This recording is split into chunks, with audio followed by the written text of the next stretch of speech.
나라에 사는 많은 외국인들의 목소리를 대변하고 또 지역 뉴스를 다양한 언어로 외국인들에게 전달하는 중요한 매체라고 생각해요. We don't really get much information in English. And also we get it from articles, but it's not enough. It would be nice to hear all the news about COVID-19 because I think in a way it's really important to know what is happening and what we can do. In this way we can know what's the level and what we should do to prevent it spreading. 영어를 제외한 다양한 언어로도 정보를 제공할 필요가 있다고 생각을 합니다. To be more of local news in English. For example, the coronavirus, there's a lot of alert in Korean, and I don't speak or read Korean, so I think it would be nice to get more alert and more information about coronavirus and also about things to do here in Korea, such as entertainment, restaurants. There's so many amazing things to see here that I do not know.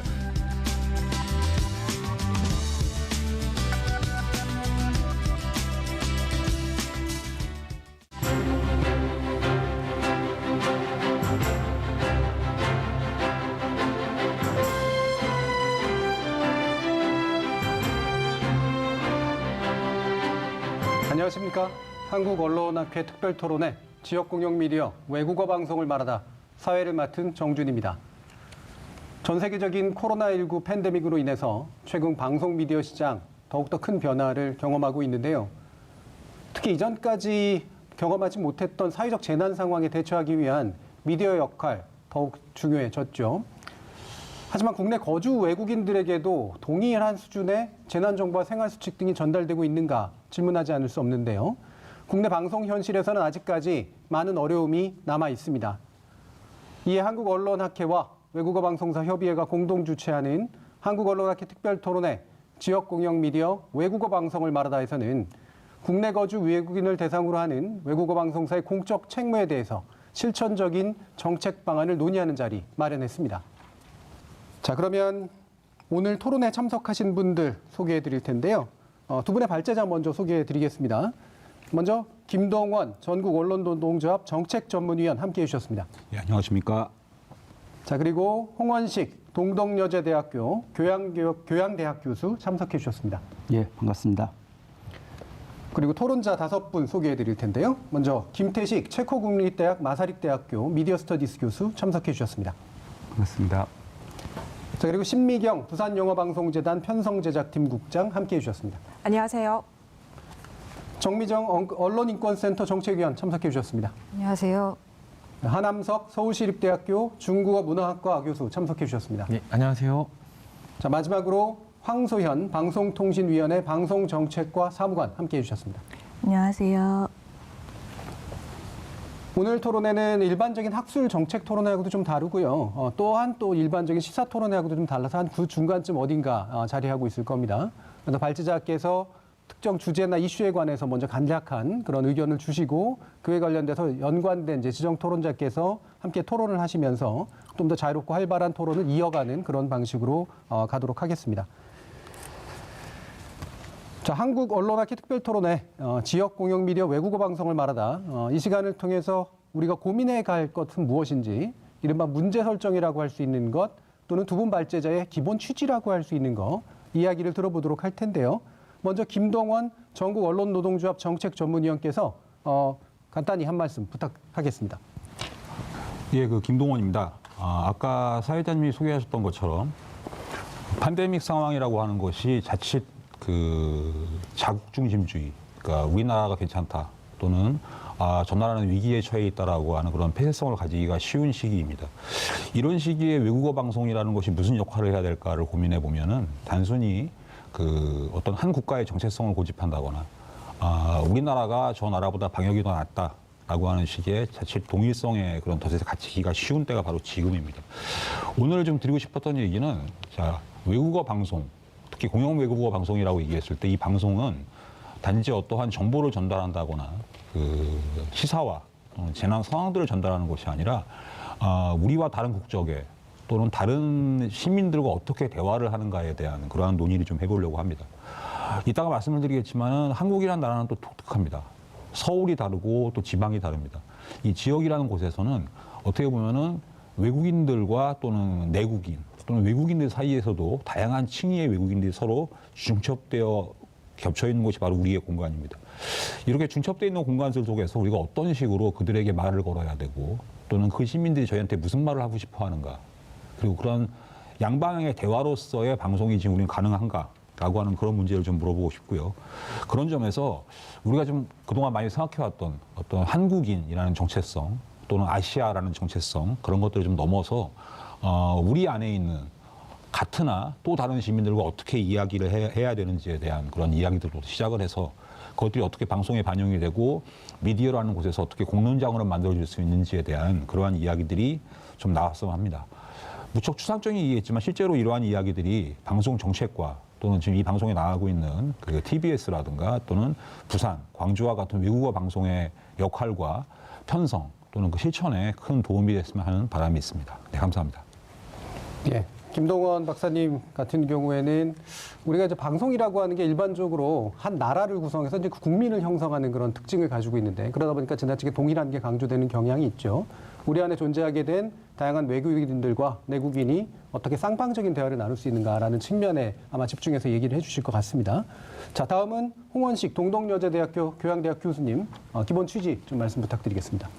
예, 저는 공영 외국어 라디오의 공적 역할과 비판 그리고 디지털 시대의 과제라는 이름으로 발제를 준비했는데요. 공영 외국어 라디오가 아시다시피 2008년 처음 설립됐습니다. 이 설립 당시에 공영 외국어 라디오에 기대했던 이런 사회적 역할과 그리고 설립 취지, 의의에 대해서 먼저 살펴보고요.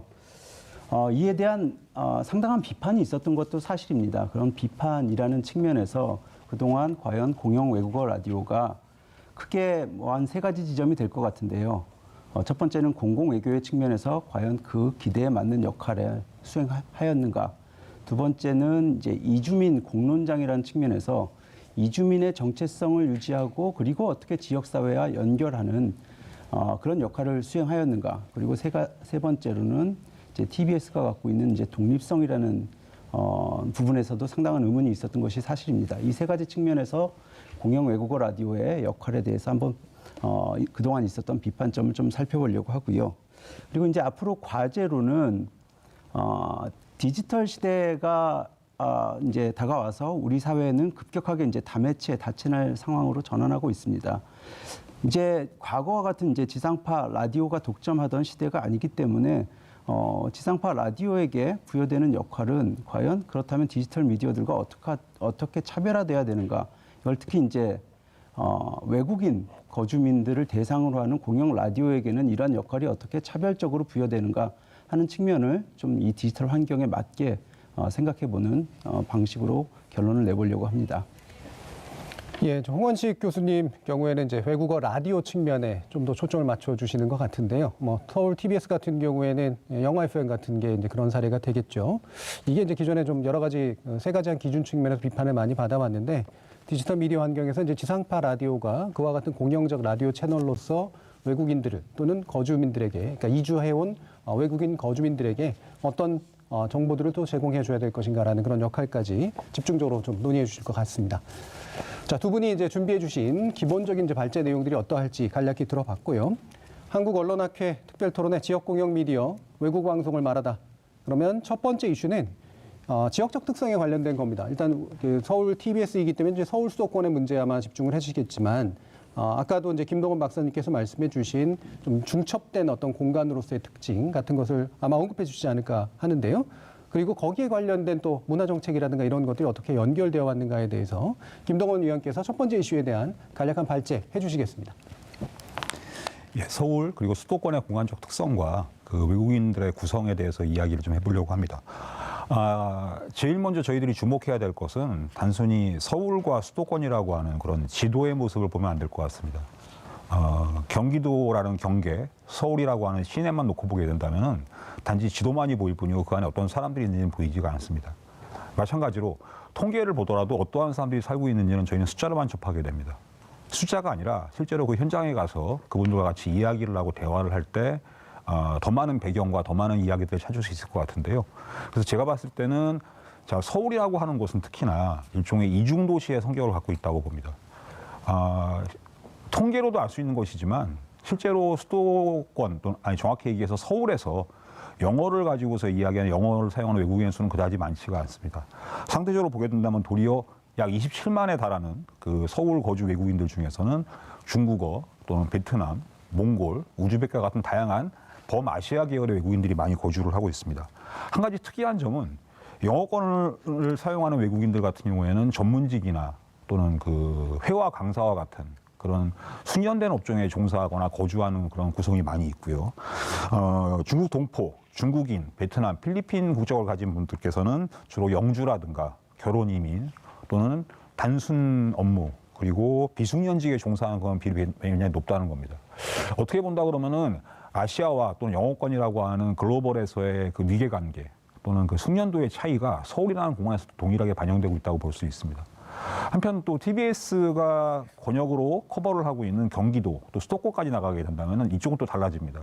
도리어 경기도 지역에서는 외국인 노동자와 결혼 이민자의 구성이 훨씬 더 높으면서 숙련이나 전문직보다는 그 노무직과 또는 그 거주 이민으로 살고 있는 외국인들이 훨씬 더 많습니다. 그렇기 때문에 이쪽은 더욱더 중국, 태국, 베트남과 같은 아시아적인 색깔이 훨씬 더 높은 곳이 바로 경기도가 아닐까 합니다.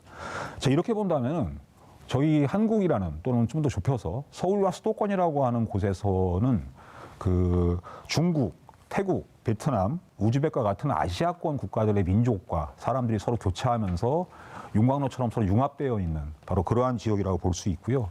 한편으로 이런 것들을 그냥 우리가 숫자로 말하기 어려운 것은 특정한 전문직이나 숙련직을 빼놓고는 다수의 외국인들이 일종의 부유하는 외국인들이라는 겁니다.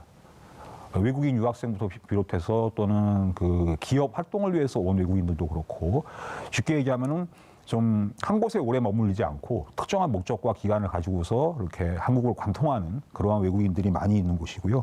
가장 중요한 것은 탈숙련 노동자라든가 또는 단순직에 근무하는 사람들이 이렇게 부유하는 외국인들이라고 한다면 전문직이나 또는 숙련직에 종사하는 사람들은 일정한 주기를 가지고 그 내왕을 반복하는 그러한 형태로 되어 있기 때문에 단순히 우리가 외국인 방송 또는 외국인과의 커뮤니케이션이나 이야기를 하나의 일방향으로만 할 수 없다는 그런 얘기를 드릴 수 있을 것 같습니다.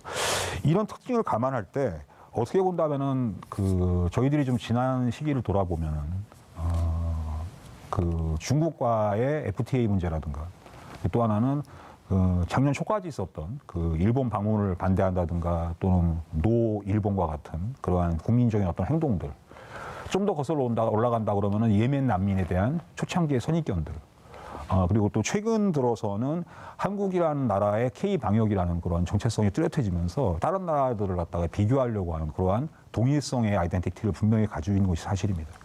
자, 과연 이러한 것들이 어떻게 보면 다른 나라와 다르게 내재되어 있는 차별과 또는 그 인정에 대한 그런 욕구라고 볼 수 있을 것 같습니다. 지속적이거나 상시적으로 드러나지 않지만은 분명히 우리 내부 안에서도 우리와 다른 사람들 또는 우리가 더 나은 사람들이라고 하는 건 구분들을 분명히 시행을 하고 있고요. 이런 식으로 했을 때 가장 중요한 것은 이런 외국인 시민들을 타자화하거나 대상화한다는 것입니다. 그런 점에서 봤을 때 그 현재 우리나라 국내에서 정부가 추진하고 있는 재외국인 및 대외 문화 정책에는 상당한 한계가 있다고 보여집니다. 이따 두 번째 발제에서 말씀을 드리겠지만 공공외교라고 했을 때는 다양한 분야가 있습니다.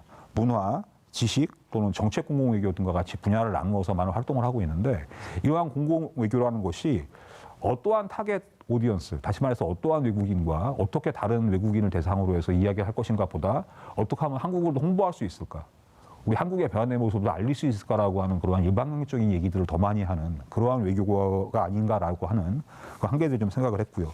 마찬가지로 관광시장 확대, 한류 확산이라든가 문화교류에 중점을 두는 문화체육관광부, 그리고 이주 배경 청소년을 지원하거나 다문화가족 지원 사업에 훨씬 더 많은 예산을 투입하고 있는 여성가족부, 이주민과 난민의 인권보호 등에 중점을 두고 있는 인권위원회 같은 경우의 사업들도 이런 면에서 크게 다르지가 않습니다.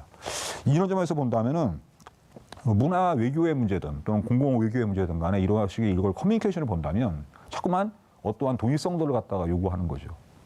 우리 안에 있는 또 다른 시민들에게 우리와 똑같아져야 돼. 우리는 이러한 시민들이야. 여기는 이러한 공간이야. 라고 하면서 적응을 해야 될 공간으로서 서울을 소개하거나 이 공간을 갖다 알려주는 그런 끊임없는 동일성의 요청이 계속 작동을 하고 있습니다.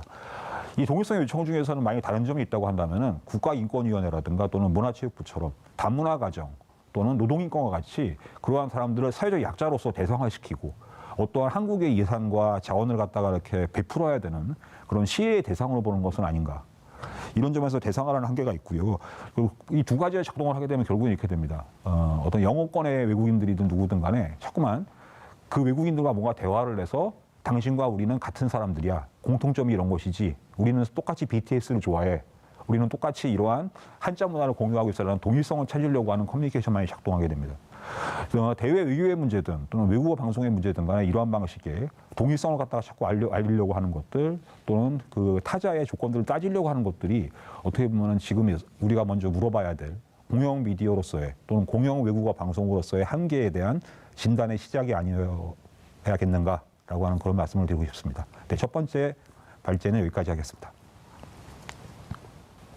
예, 김동원 박사님께서 우리 지역적 특성, 그다음에 정책적 특성을 좀 얘기를 해주셨는데 인구 구성이 사실 지역마다 굉장히 다름에도 불구하고 영어 위주의 어떤 사고 방식을 접한 부분, 그다음에 자꾸 우리하고 동일하게 만들려고 하거나 우리의 관점에서 대화를 하려고 하는 그런 시도가 좀 더 다양하고 쌍방적이 돼야 되지 않는가라는 그런 기본적인 바탕을 좀 얘기를 해주셨고 또 시혜적인 관점에 대해서도 얘기를 해주신 것 같아요. 이에 대해서 두 분의 의견을 먼저 좀 들어보려고 하는데요. 먼저 한함석 교수님께 여쭙겠습니다. 네. 저는 아무래도 그 학교에 있다 보니까 그 외국인 학생들을 많이 접하게 됩니다. 그래서 외국인 학생들도 그 예전에는 중국인 학생들이나 일본인 학생들이 많다가 최근에는 점점 더 베트남 학생들, 우즈베키스탄과 같은 중앙아시아 학생들, 그래서 인구 구성이 점점점 그 아시아 전체로 동남아시아 학생들 포함해서 다양해지고 있다라는 거를 이 학교 현장에서 피부로 느끼고 있고요. 아무래도 제가 이제 중국이 전공이다 보니까 그러니까 서울에 있는 그 중국인들 커뮤니티에 대해서 얘기를 해보자면은 중국인들 굉장히 많이 살죠. 예를 들어서 이 공간적으로도 되게 특성들이 많이 나타납니다. 그러니까 구화교라고 부르죠. 저희 예전부터 오랫동안 있어 오셨던 화교들은 저 대만 국적이라든가 이렇게 있는 화교분들은 연남 연희 지역, 서대문 지역 그쪽에 많이 계시고요. 그다음에 이제 대림, 구로 이쪽에 이제 신화교라고 할 수 있겠습니다. 그러니까 중국 대륙에서 넘어온 분들, 저희 동포분들 포함해서 그런 분들이 계시고 뭐 건대, 답심리 뭐 이런 쪽에도 많이 계시죠. 그다음에 이제 주로 이제 서울의 동북 지역, 주로 대학들이 몰려 있는 곳에 약간 또 집값도 싸고 하니까 그쪽에 이제 유학생 커뮤니티가 또 많이 형성되어 있습니다. 그런 식으로 이미 이렇게 공간적으로도 굉장히 특성들이 나타나고 또 한국 사람들이 이제 최근에 뭐 양꼬치, 마라탕, 뭐 꿔바로 이런 거 익숙해지면서 굉장히 이제는 그 중국 동포분들이 전 서울에 이렇게 편재하는 이제 이런 상황까지 나타나고 있는데요.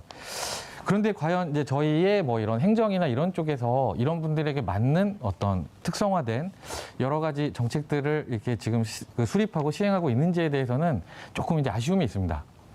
그러니까 약간 뭐 저희가 생각하는 것도 대림 이쪽에 가면은 사람들도 가지고 있는 어떤 마인드들도 우범지대다.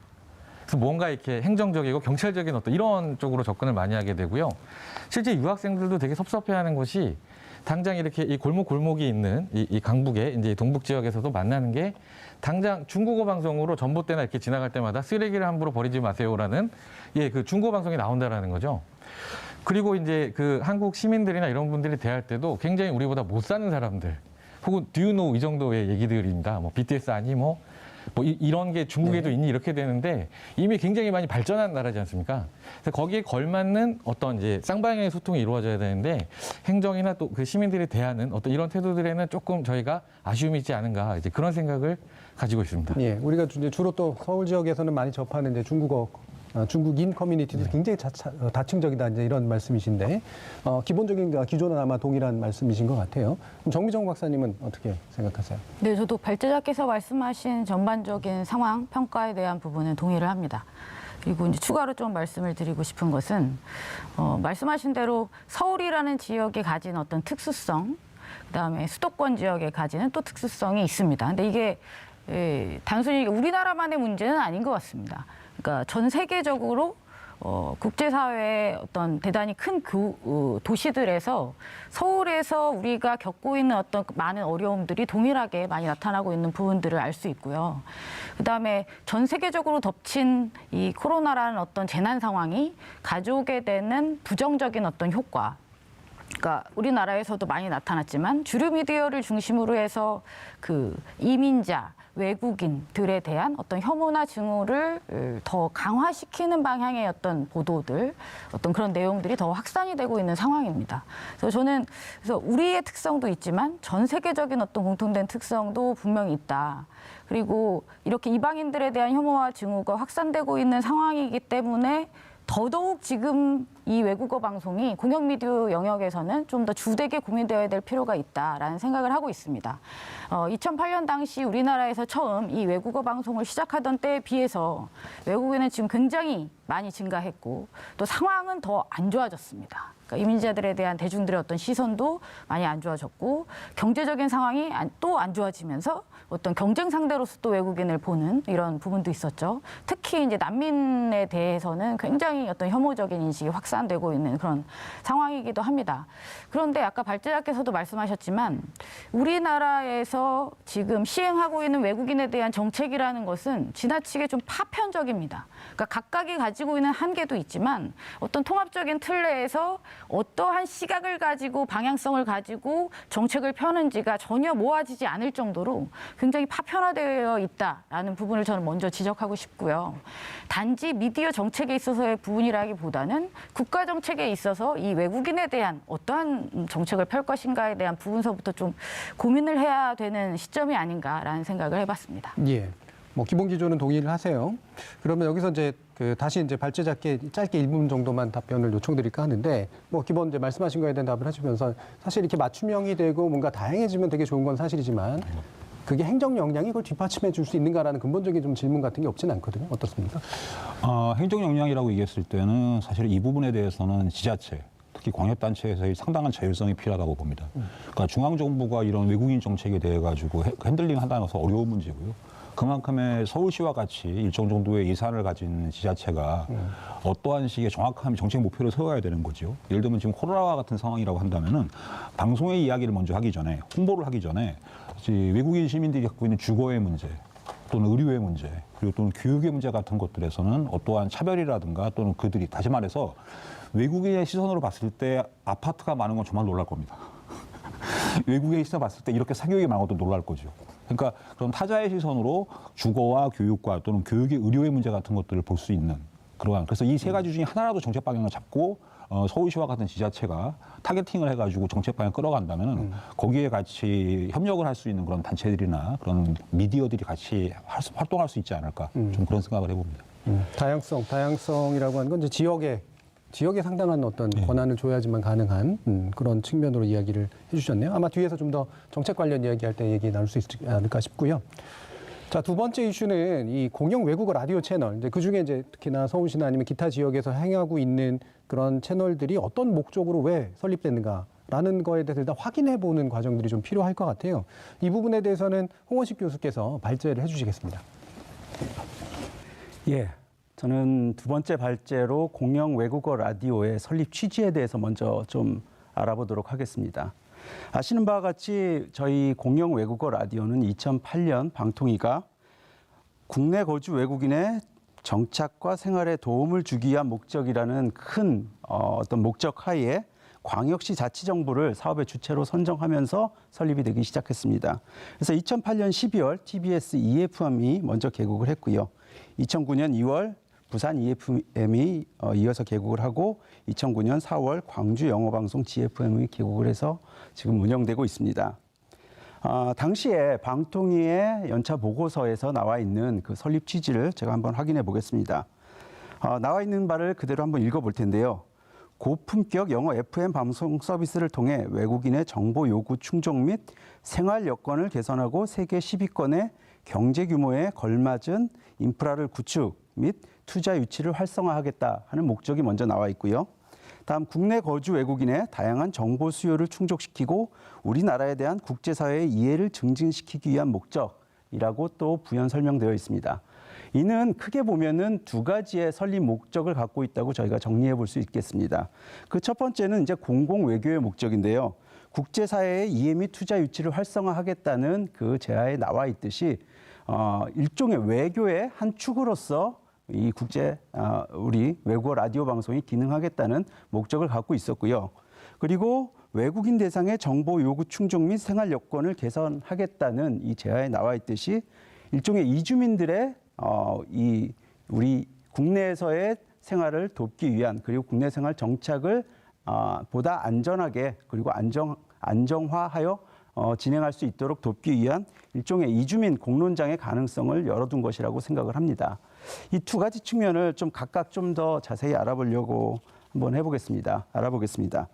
먼저 공공외교의 측면을 살펴보면은 사실 공공외교라는 것이 등장한 것은 전 세계적인 민주주의의 확산과 관련이 되어 있다고 생각을 합니다. 민주주의가 확산되면서 각국에서 정책 결정 과정에 여론이 굉장히 중요하게 작동하기 시작하죠. 이런 상황에서 그동안의 국가 중심적인 외교 채널 그리고 정치적 엘리트 중심의 외교가 갖고 있는 일종의 한계가 나타나고 그거보다 이제 보다 기반이 되는 국민의 국가의 대중들, 국가의 공중들에게 직접 소구할 수 있는 그런 외교적 채널이 필요하게 된 거죠. 그래서 우리나라에서도 이제 KBS 월드라든지 아리랑 TV 같은 이제 국제 방송들이 이런 일종의 공공 외교의 한 축으로서 기능을 담당하고 있습니다. 근데 이런 상황에서 이제 외국인 라디오 방송을 설립한 것은 분명히 공공 외교의 한 축으로서 기대하는 측면이 있지만 기존의 국제 방송 KBS 월드라든지 아리랑 TV와 차별화되는 또 공공 외교의 하나의 어떤 차별화된 목적이 있을 텐데 이것들이 과연 잘 수행되고 있는가? 이 부분은 제가 다음번 발제에서 다시 한번 이야기해 보도록 하겠습니다. 기존의 연구들을 보면은 공공외교에서 이 미디어가 성공적으로 기능하기 위해서는 몇 가지의 요건들을 갖춰야 된다고 제시하고 있습니다. 그 첫 번째는 일단 신뢰할 만한 정보를 제공해야 되고요. 그리고 두 번째로는 자국의 언어를 보호할 수 있는 기능들을 수행을 해야 되고요. 그리고 세 번째는 정보의 측면에서 서구 중심적인 시각이 아니라 자국의 시각에서 정보를 해석할 수 있는 그런 기능들을 갖춰야 되고 그리고 끝으로 이제 타국에 대해서 타국의 공중들에게 긍정적 이미지를 형성할 수 있는 기능을 수행해야 된다고 이야기를 하고 있습니다. 사실 이러한 기능을 수행하는 데 있어서 미디어는 굉장히 중요한 일부라고 생각을 합니다. 미디어는 결국 이 공공외교의 핵심이라고 할 수 있는 소프트 파워, 본질적으로 이제 타국의 공중들의 선호를 만들어내는 어떤 문화적인 기능들을 우리가 소프트 파워라고 할 수 있는데 이 소프트 파워를 형성하는 가장 핵심적인 전달자로서 역할을 하고요. 그리고 상대방에 대해서 정보를 일방적으로 밀어내는 것이 아니라 호감과 지지를 만들어내는 방식으로 기능하기 때문에 미디어가 공공외교에서 굉장히 중요한 한 축을 차지하고 있다고 할 수 있습니다. 그러한 역할을 과연 우리 공영 외국어 라디오가 잘 수행하고 있는가? 이 부분은 다음번 두 번째 발제에서 좀 더 살펴보도록 하겠습니다. 다음 이제 두 번째 이제 설립 취지와 관련된 것인데요. 두 번째 설립 취지는 공영 외국어의 이주민 공론장으로서의 역할입니다. 앞에서 살펴본 바와 같이 공영 외국어에게 외국어 방송이 설립될 때 국내 거주 외국인의 다양한 정보 수요를 충족시키고 생활 안정을 돕는다는 취지가 나와 있었습니다. 이것은 이주민들을 위한 일종의 공익적 미디어의 역할을 그 필요성을 인정한 것이라고 할 수 있습니다. 우리 사회에 이제 다문화를 수용하고 이제 타 문화를 수용하기 시작한 것은 사실 뭐 역사가 길진 않지만 비교적 최근의 일이지만 그래도 꽤 진행된 바 있습니다. 그렇지만 그러한 이런 일종의 우리 문화적 성장 속에서도 과연 우리 문화가 영미 문화를 제외한 타 문화에 대해서 굉장히 공개적이며 오픈되어 있는가? 이에 대해서는 좀 달리 평가해 볼 부분이 있다고 생각을 합니다. 다문화 가치를 포용하고 지원할 수 있는 미디어 공간은 여전히 부족하다는 그런 평가를 많이 받고 있고요. 특히 이런 이주민 공론장으로서의 역할을 기대한다는 것은 단순하게 일종의 용광로로서 이주민의 문화를 포용한다는 것, 그 이상으로서 사실은 요즘 샐러드 보울이라는 표현을 많이 쓰고 있는데 다문화의 정체성을 유지한 채 이 국내의 이 현지의 그런 어떤 공동체와 조화할 수 있는 그런 역할을 수행하는 것이 어쩌면은 이주민 공론장을 만드는 그 의의라고 할 수 있을 것 같습니다. 과연 이러한 역할을 공영 외국어 라디오가 잘 수행하고 있는가? 이 부분도 두 번째 발제에서 한번 살펴보겠습니다. 발제제 초기에 홍원식 교수님께서 이제 기준으로 제시해 주셨던 이제 공공외교에 관련된 측면, 그다음에 이주민을 위한 이제 공론장으로서의 측면, 그리고 이제 마지막으로는 이제 그 방송사의 독립성에 관련된 측면까지 얘기하셨는데 앞에 두 가지 부분에 좀 강조를 해서 일단 뭐 이렇게 운을 떼주신 것으로 이해가 됩니다. 이 부분에 관련해서는 또 한 세 분의 커멘트를 좀 들어보려고 하는데요. 먼저 관련된 정책을 또 담당하고 계시기도 하니까 황소연 사무관께 한번 여쭤보겠습니다. 네, 교수님께서 공영 외국어 라디오의 이제 설립 취지나 역할에 대해서 발제를 해주신 거를 굉장히 감명 깊게 들었고, 저도 이제 라디오 정책을 담당하는 담당자로서 이 자리에 참여를 하고 있어서 그에 조금 곁들어서 이제 정책 담당자로서의 생각을 한번 말씀을 드려볼게요. 방통위가 이제 최초에 그 2008년, 뭐 더 빨리는 제주도에는 2002년에도 생겼으니까 어쨌든 이제 2000년대에 공영 외국어 라디오 방송을 이제 만들자라고 한 그 시기에는 이제 외국인들의 그 이제 국내에서 외국인들도 많이 늘어나고 이제 외국어 방송에 대한 수요도 생겼고 공감대가 형성되어서 이제 만들었고요. 그리고 그때 아무래도 이제 광역 자치단체 지자체에서 이제 수행을 하는 것이 이제 공공 라디오의 측면에 부합한다고 생각해서 진행을 했다고 저도 알고 있습니다.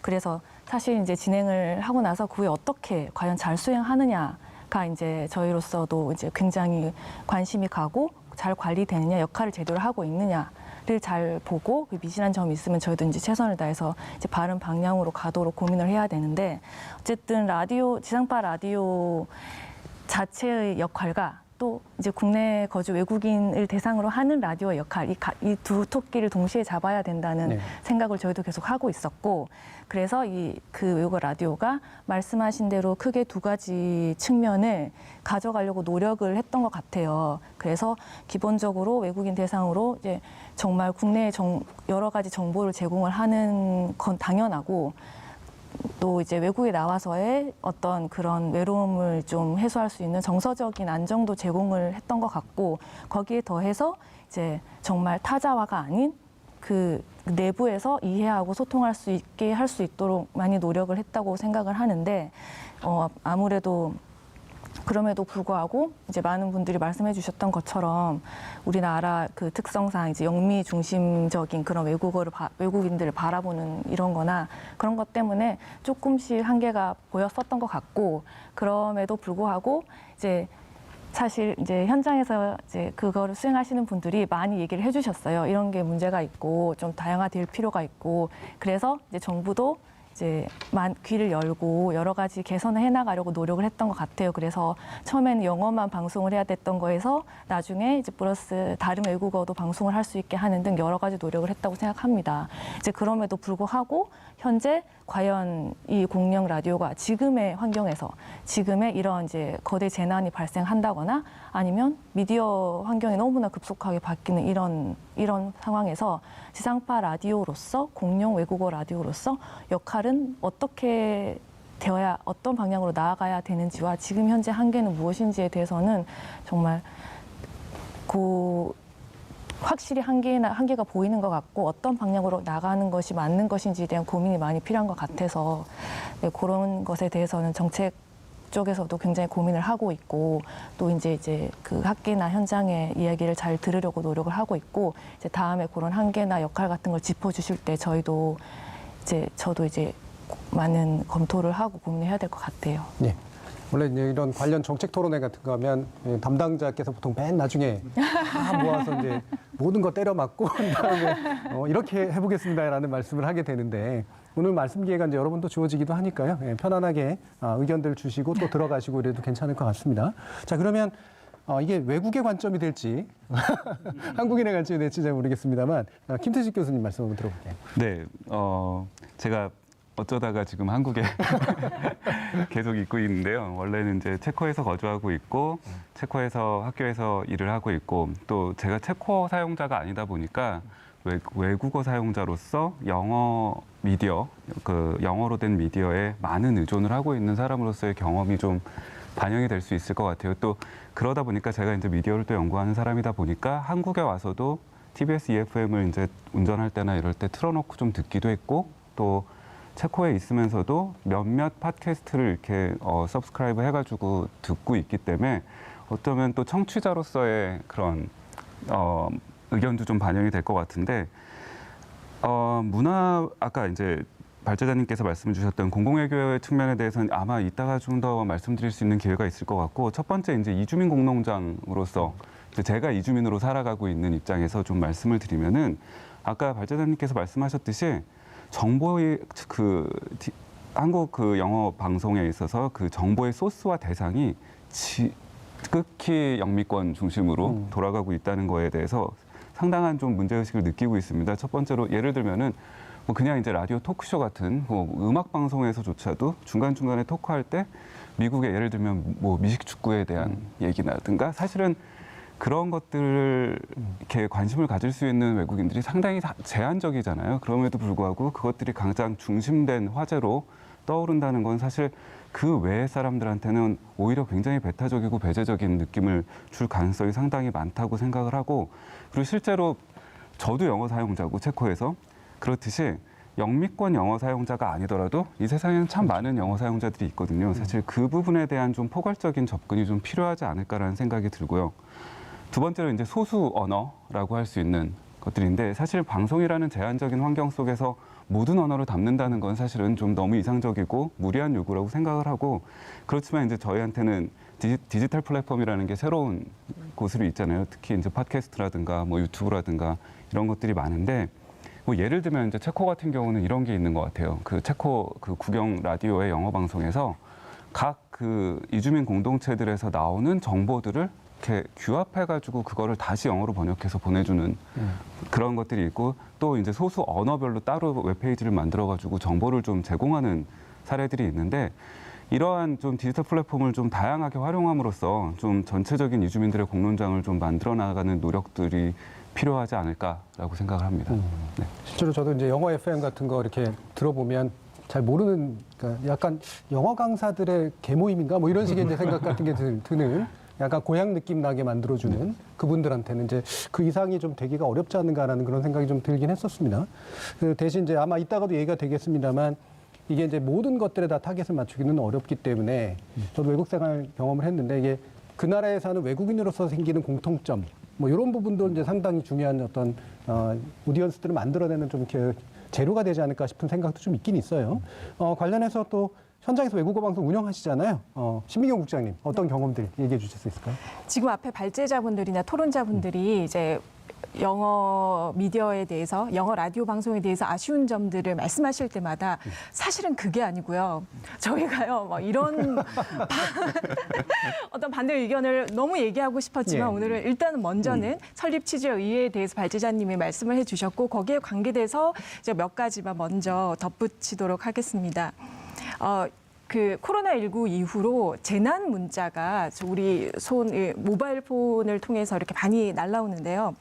부산의 한 구청에서 할로윈 데이를 앞두고 이 영어로 된 문자가 이렇게 뿌려진 적이 있었어요. 내용이 뭐냐고 하면은 뭐 아시다시피 할로윈 데이가 다가온다. 파티를 할 때 안전 수칙, 방역 수칙을 잘 지켜서 이제 파티를 하고 안전한 할로윈 데이를 보내라. 만약에 이걸 어길 시에는 이런 일들이 벌어질 것이다. 이런 내용이었어요. 근데 그것을 이제 받은 대부분의 외국인들이 좀 불편함을 느꼈습니다. 그러니까 하는 말이 평소에 마스크 구입에 대한 안내라던가 뭐 감염자의 뭐 이동 경로 이런 것들에 대해서는 정말 필수적으로 궁금해하고 알고 싶은 정보는 한 번도 재난 문자로 날아온 적이 없다가 이런 뭐 할로윈 데이에 안전 수칙을 위반하면은 어떻게 됩니다. 이런 내용의 문자가 날라오니까 마치 우리가 부산 시민으로서 받아들여지기보다는 조금 문제를 유발하는 사람들로 취급당하는 것 같아서 불편하다. 그래서 이제 제가 말씀드리고 싶은 게 이런 일회성 소통, 이것도 하나의 소통으로 보냈을 텐데 이런 일회성 소통이 좀 오해를 불러일으킬 수 있다라는 생각이 들었고요. 그래서 이런 외국어 라디오에서 지속적으로 보내는 이런 다양한 안전 정보라든지 뭐 감염자에 대한 정보 이런 것들이 지속적으로 오면서 어떤 할로윈 데이 때는 이렇게 하시면 안 됩니다라고 하는 게 또 얼마나 중요한지를 다시 한번 생각을 했습니다. 그리고 또 하나 뭐 이제 에피소드를 하나 더 나누고 싶은데 한국 요즘 채널에서도 외국인 분들이 굉장히 출연을 많이 하셔서 한국 문화를 이제 경험을 하고 그것에 대한 자신의 의견을 뭐 나누는 이런 프로그램이 굉장히 많아지셨어요. 한국말을 잘하시는 외국인들도 많아졌고요. 근데 이런 방송은 사실 뭐 좋은 긍정적인 영향을 미치기도 하지만 약간 한계도 느껴집니다. 이런 일례가 뭐 BTS 음악을 켜놓고 불당면을 먹으면서 일본을 욕을 하면은 유튜버 뭐 100만 뷰를 찍을 수 있다. 그래서 한 러시아 여자분인데 한국말 굉장히 잘하시는 유튜버가 실제로 그렇게 했더니 사실은 300만 뷰를 찍었어요. 근데 과연 그게 그들이 말하고 싶은 한국의 문화에 대한 얘기일까? 아니면 우리가 듣고 싶은 내용일까? 오히려 이런 외국어 채널에서 본인의 나라 말이나 아니면 국제 공용어로서 영어 또는 중국어, 베트남어로 자신이 실제로 한국 문화를 체험하고 느낀 감상을 얘기하는 것이 더 진솔하지 않을까.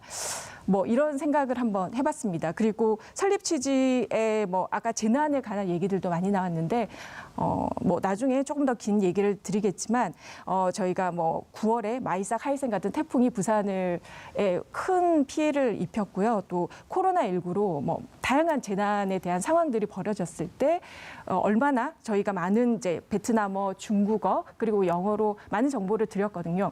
이런 상황을 겪으면서 이제 받아들이는 청취자분들도 다시 한번 영어 방송의 중요성을 느꼈다라고 하시지만 저희 제작하는 사람들 입장에서 우리가 정말 중요한 일을 하고 있구나를 다시 한번 느꼈던 그런 사례가 아니었나 싶습니다. 네, 알겠습니다.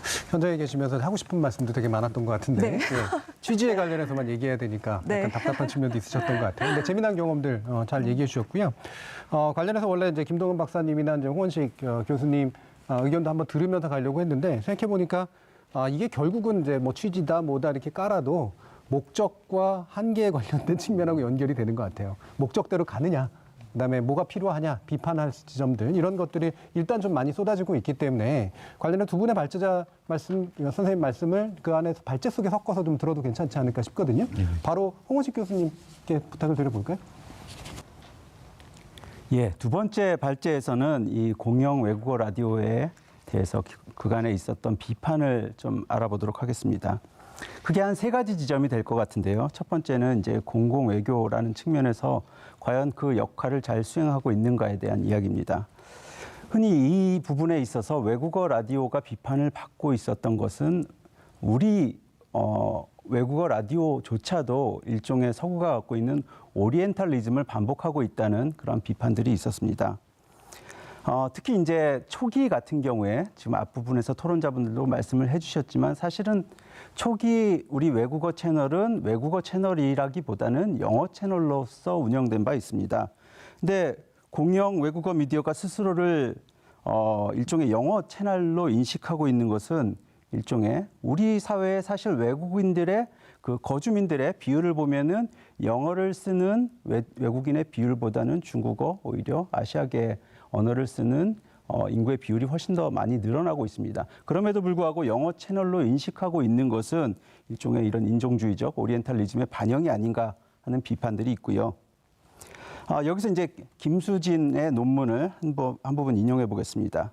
우리에게 외국인은 영어를 구사하는 하얀 얼굴의 서구인이며 아시아 지역 출신은 외국인이 아닌 다문화 생산자이자 외국인 노동자, 결혼 이민자로만 존재한다라고 비판을 하고 있습니다. 그러니까 우리가 갖고 있는 외국인의 이미지는 서구 중심의 하얀 피부를 갖고 키가 훤칠한 그런 사람들만 외국인이라고 생각하고 정작 우리 주변에 있는 이 아시아계 이주민들에 대해서는 그들을 외국인이라고 생각하기보다는 그냥 외국인 노동자라고 규정하는 그런 성향들이 있다는 거죠. 근데 이러한 일종의 우리가 갖고 있는 이런 스테레오타입을 바꾸는데 과연 이 공영 외국어 라디오가 잘 기능하고 있는가 그런 부분에서 상당한 의구심을 그동안의 연구들은 보여줬던 것이 사실인 것 같습니다.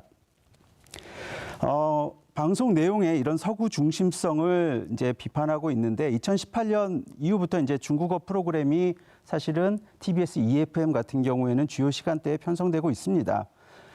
하지만 이 중국어 프로그램의 비율도 늘리고 이제 영어 프로그램에서도 우리 사회의 달라진 부분들을 반영하려고 많이 노력을 하고 있지만 이제 최영길 교수의 논문을 보면은 정작 뉴스의 내용을 보면은 여전히 서구 중심적 내용이고, 그리고 일부 뉴스 같은 경우는 BBC 인터내셔널 뉴스를 그대로 가져오는 등 우리만의 시각을 제시해야 된다는 가장 공공외교의 기본적인 측면이 사실은 충실히 수행되지 못하고 있다는 그런 비판을 많이 받고 있습니다.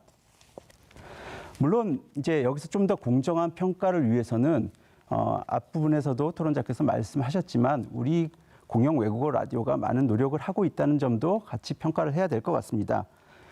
TBS EFM 같은 경우에는 이제 중국어 방송이 처음 개시된 게 2013년이고요. 그리고 지금까지 이제 꾸준히 편성이 증가해서 지금은 이제 하루에 한 3시간 정도 중국어 방송을 편성을 하고 있습니다. 그 밖에도 설날 특집이라든지 여러 가지 계기 특집을 방영한 바 있고요. 그리고 앞에서 말씀하셨다시피 코로나19의 상황에서 중국어로 이 재난과 관련되어 있는 보도를 꾸준하게 해준 것, 그리고 상황을 지속적으로 이렇게 전달해 준 것에 대해서는 상당한 평가를 받고 있는 것도 사실입니다. 자, 두 번째로 넘어가서 두 번째 비판이 있는 지점은 이제 이주민 공론장으로서 과연 이주민들을 대하고 있는가, 그런 기능을 하고 있는가에 대한 평가인데, 그 부분에 대해서 많은 연구들이 비판을 하고 있는 것은 일종의 이주민 공론장의 주체로서 이주민들을 규정하고 있기보다는 문화상품의 대상자로 이렇게 일정한 문화상품의 소비자로 규정하고 있는 것은 아닌가 하는 의구심을 보이고 있습니다. 특히 이제 대부분의 이 외국어 라디오 프로그램이 K-팝 또는 영미의 팝을 중심으로 이제 진행이 되다 보니까 과연 이주민들이 갖고 있는 그 문화적 정체성, 이것들이 라디오 채널을 통해 가지고 보장되고 있는가, 이런 부분에서 의심을 보여준 것 같습니다. 다양한 지역의 사람들이 만드는 소리 혹은 그 사람들이 본국에서부터 들려오는 소리를 함께 듣는 일은 아직 요원한 것 같다 하고 일부 연구가 비판을 하기도 하고요. 물론 K-팝을 통해서 우리의 문화적 매력을 발산하는 것은 크게 보면은 공공외교의 굉장히 중요한 측면이라고 할 수 있습니다. 일종의 소프트 파워를 형성을 하는 거죠. 하지만 이 K-팝을 전달하는 것이 일종의 우리의 문화적인 우월성을 뽐내는 것이거나 상대방을 일방적 소비자로 규정하는 것이라면 이건 어쩌면은 공공외교의 성격과 오히려 반하는 것, 즉 상대방의 반감을 일으키는 것일 수도 있습니다. 이런 부분에 대한 비판이 있고요. 두 번째로는 이와 관련해서는 또 이제 영어 외국어 채널에서 이제 영어나 중국어로 주로 주요 안내 그리고 이제 공공 안내 정보들을 제공을 하는데, 이 공공 안내의 정보들이 다른 매체와 차별화되지 않는 일반적인 공공기관의 단순 안내적 성격을 갖고 있다는 거죠. 즉 청취자들의 속성을 고려하지 않은 채 그냥 우리 사회의 다른 국민들, 공중들과 비슷한 방식의 그런 공지를 단순히 외국어로 바꾸어서 전달하는 역할을 수행하고 있는 것은 아닌가. 그리고 앞부분에서도 말씀을 해주셨듯이 사실은 외국인들을 여전히 일종의 사회적 위험으로 보고 그들을 통제해야 되는 대상으로 규정을 하고, 그러한 측면에서 이 안내 정보를 전달하고 있는 것은 아닌가 하는 비판들이 일고 있습니다. 자, 세 번째 비판점을 얘기를 하면은 이 재정 독립성에 대한 비판입니다. 사실 TBS는 법이나 이전부터 그리고 TBS뿐만 아니라 다른 라디오 공영 외국어 채널에 대해서도 여전히 이런 비판이 있었는데요. 처음부터 개국할 때부터 이 지자체가 외국어 FM 기관으로 선정한 것에 대해서 일종의 관제 방송이 되지 않을 것인가 하는 비판이 있었고요.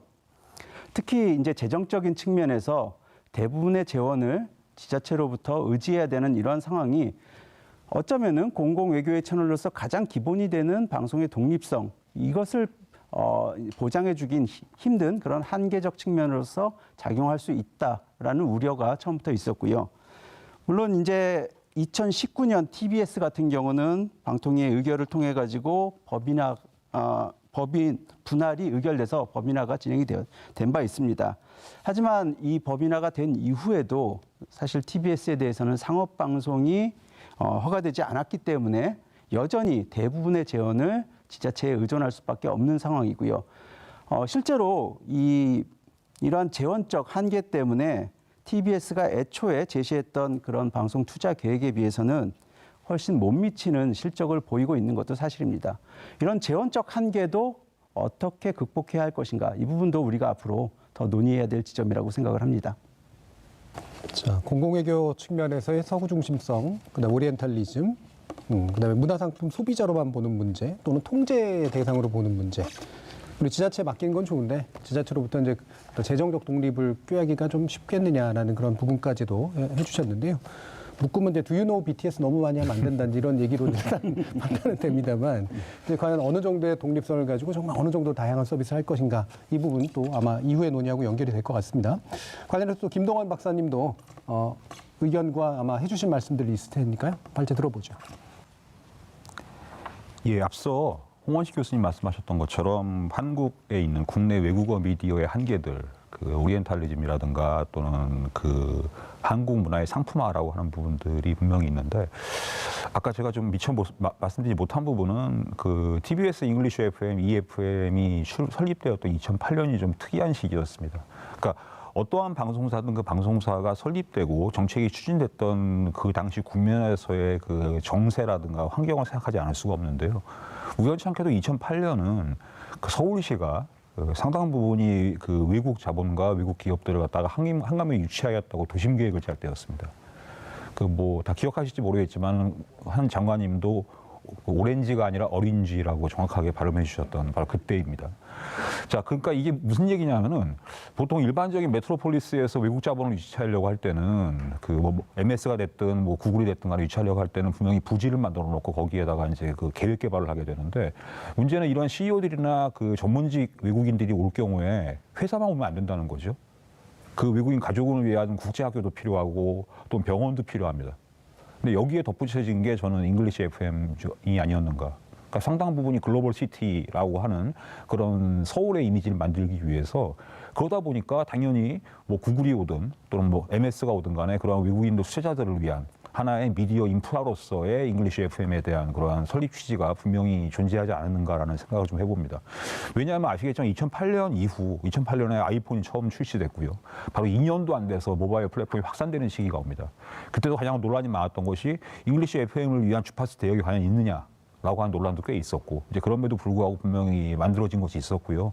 그래서 돌이켜본다고 한다면은 잉글리시 FM에 대한 어떤 아이덴티티의 문제라는 것은 말 그대로 외국어 방송이라든가 공공 외교의 문제가 아니라 서울시의 도시계획과 같이 맞물려서 만들어진 그러한 취지가 분명히 있었다. 자, 그렇게 봤을 때 저희들은 이제 EFM 말고도 많습니다. 아리랑 TV라든가 KBS 월드, 한민족 방송, 연합뉴스 같은 것도 분명히 외국어 매체 역할을 합니다. 이러한 매체들에 대해서 두 가지를 좀 지적하고 싶은데요. 그러니까 첫 번째가 솔직히 말씀드리면 이거 과연 누가 들을까 합니다. 정확히 얘기하면 타겟 오디언스가 굉장히 모호하다는 거죠.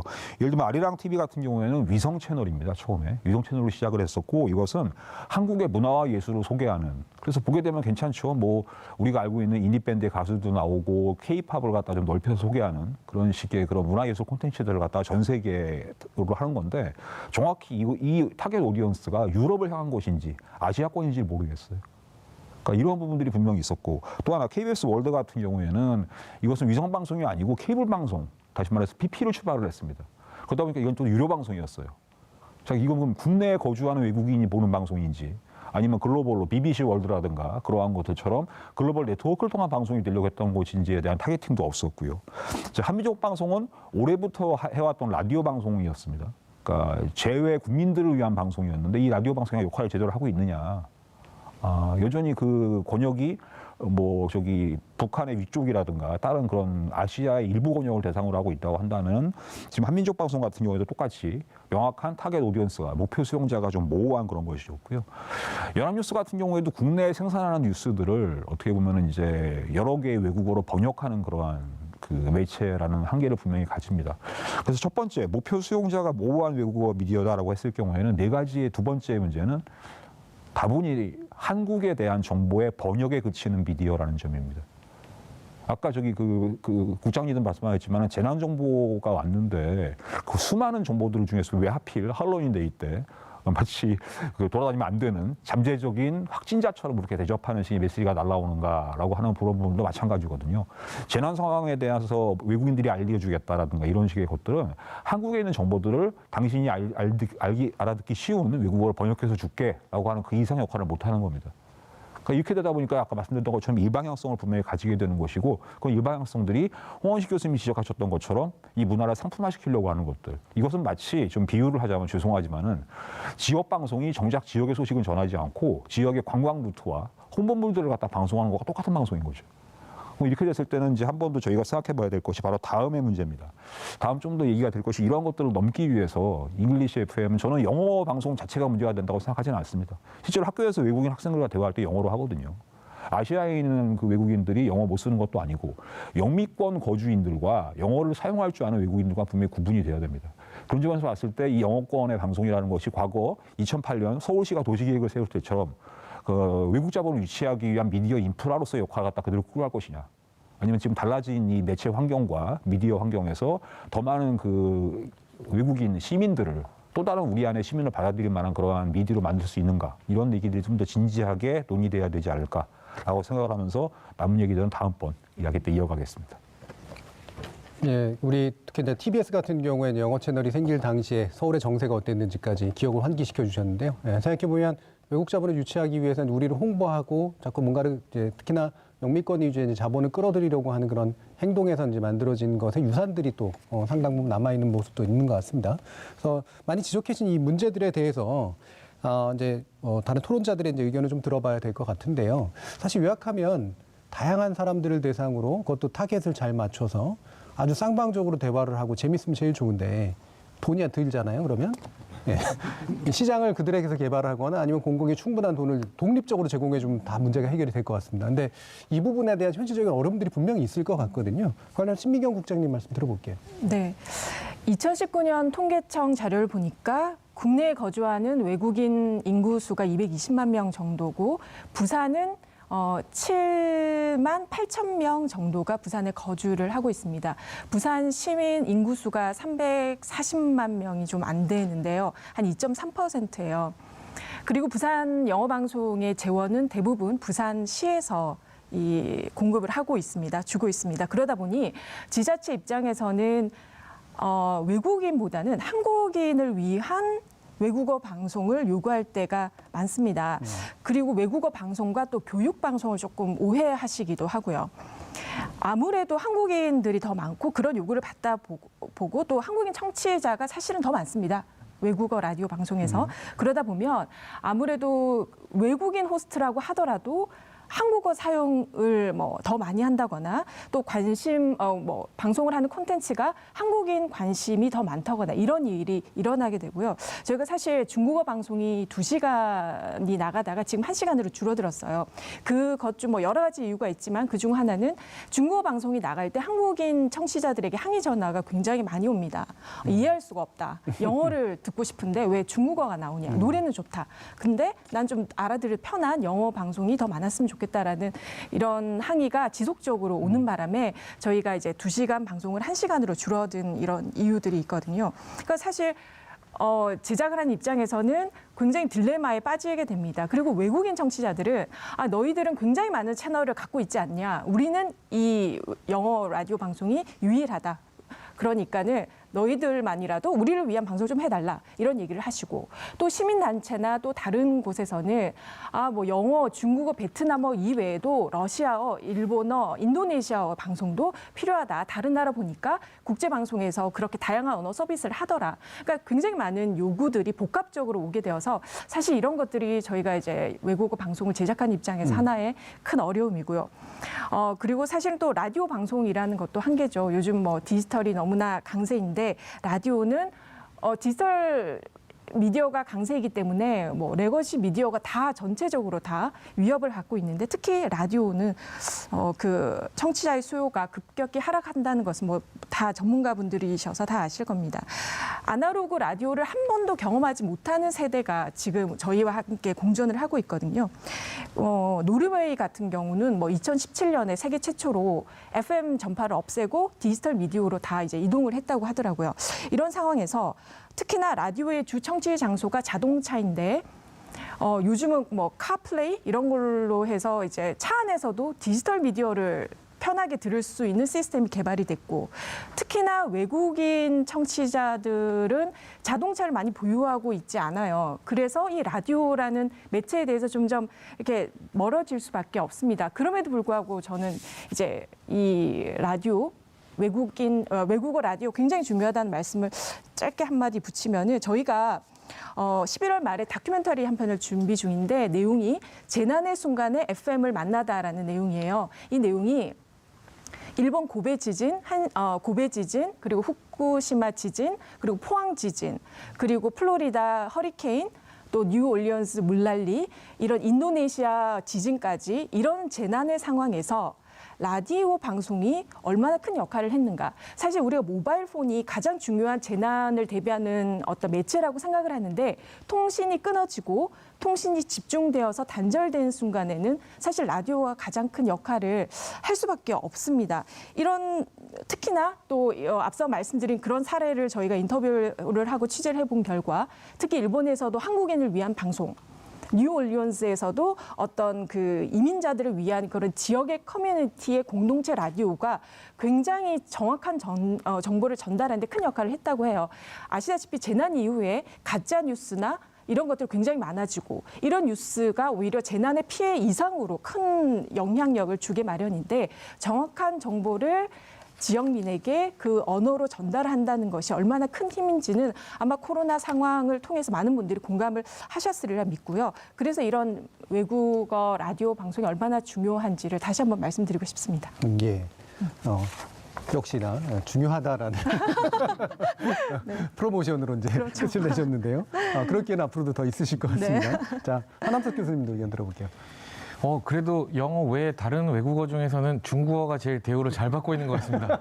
방송에서도 황금 시간대에 많이 편성도 해주시고 또 컨텐츠도 굉장히 신경을 써서 잘 만들고 계신 것 같아요. 그런 부분에서 굉장히 잘 하고 계신데 아쉬운 거는 그래서 지금 그러니까 중국인이 이제 조선족 동포 포함해서 전국으로 따지면 100만 명이 넘거든요. 예, 그래서 이제 분명히 어떤 그 대상 청중도 분명히 있는 상황인데 문제는 저도 이제 오늘 토론에 나오게 되면서 이제 주변에 이게 유학생 커뮤니티나 또 알고 지내는 동포분들이나 또 이게 거주하시던 중국인들한테 이런 방송의 존재에 대해서 아냐고 물어봤을 때 예, 생각보다 많이 알고 계시지 않더라고요. 네. 그러니까 있어도 잘 안 듣게 되거나 왜냐하면 그 동포분들이나 혹은 아니면 한국 거주가 오래된 분들은 그냥 한국 방송을 보시죠. 예. 그 다음에 유학생들 같은 경우에는 뭐 길면 4년, 뭐 짧게는 뭐 1년에서 6개월 있다가 이제 다시 고국으로 돌아가게 되는데 이 친구들은 이제 오히려 자국의 여러 가지 동영상 플랫폼이나 여러 가지를 이제 그 여러 가지 온라인의 어떤 그런 동영상 플랫폼들을 활용하게 되다 보니까 그 부분이 되게 아쉽다라는 생각이 듭니다. 그래서 그 컨텐츠가 훨씬 더 이제 지금의 이 거주하고 있는 중국인들의 어떤 여러 가지의 이 생활 세계에 훨씬 더 밀착하는 것이 좋지 않겠는가라는 생각을 한번 해보고 있습니다. 대접 받고 있는데 예. 정작 대접받을 사람들이 잘 안 보기도 하고. 네. 자, 그러면 김태식 교수님은 또 어떻게 보세요? 네. 아까 발제자분들께서도 말씀하셨다시피 이 타겟 청취자 그룹이 굉장히 모호하다라는 말씀하셨는데 제가 개인적으로 이제 연구하는 분야가 이제 베트남 이주민들, 체코의 베트남 이주민들에 대한 연구거든요. 그 가장 큰 이주민 집단이고 그들의 이제 미디어 사용과 그런 패턴에 대해서 연구를 하면서 여러 가지 인터뷰를 했을 때 가장 첫 번째 나왔던 이유가 이제 체코 미디어를 이용하지 않는다, 아니면 체코에 있는 다른 뭐 영어 미디어나 이런 것들을 이용하지 않는다. 이유가 뭐냐 그랬을 때 필요한 정보가 없다라는 말씀을 가장 많이 하세요. 근데 실제로 저도 마찬가지거든요. 저도 이제 영어 미디어, 이제 체코에 있는 영어 미디어를 이용하면서 가장 느끼는 게 뭐냐면은 메인 이슈들, 그러니까 가장 중요한 이슈들은 많이 다뤄지는데 실제로 내가 살면서 일상에서 접해야 될 가장 필요한 이슈들은 그런 아주 세세한 정보들은 사실 대부분 존재하지 않고 결국에는 구글 번역기를 돌려서 체코 미디어를 이용할 수밖에 없는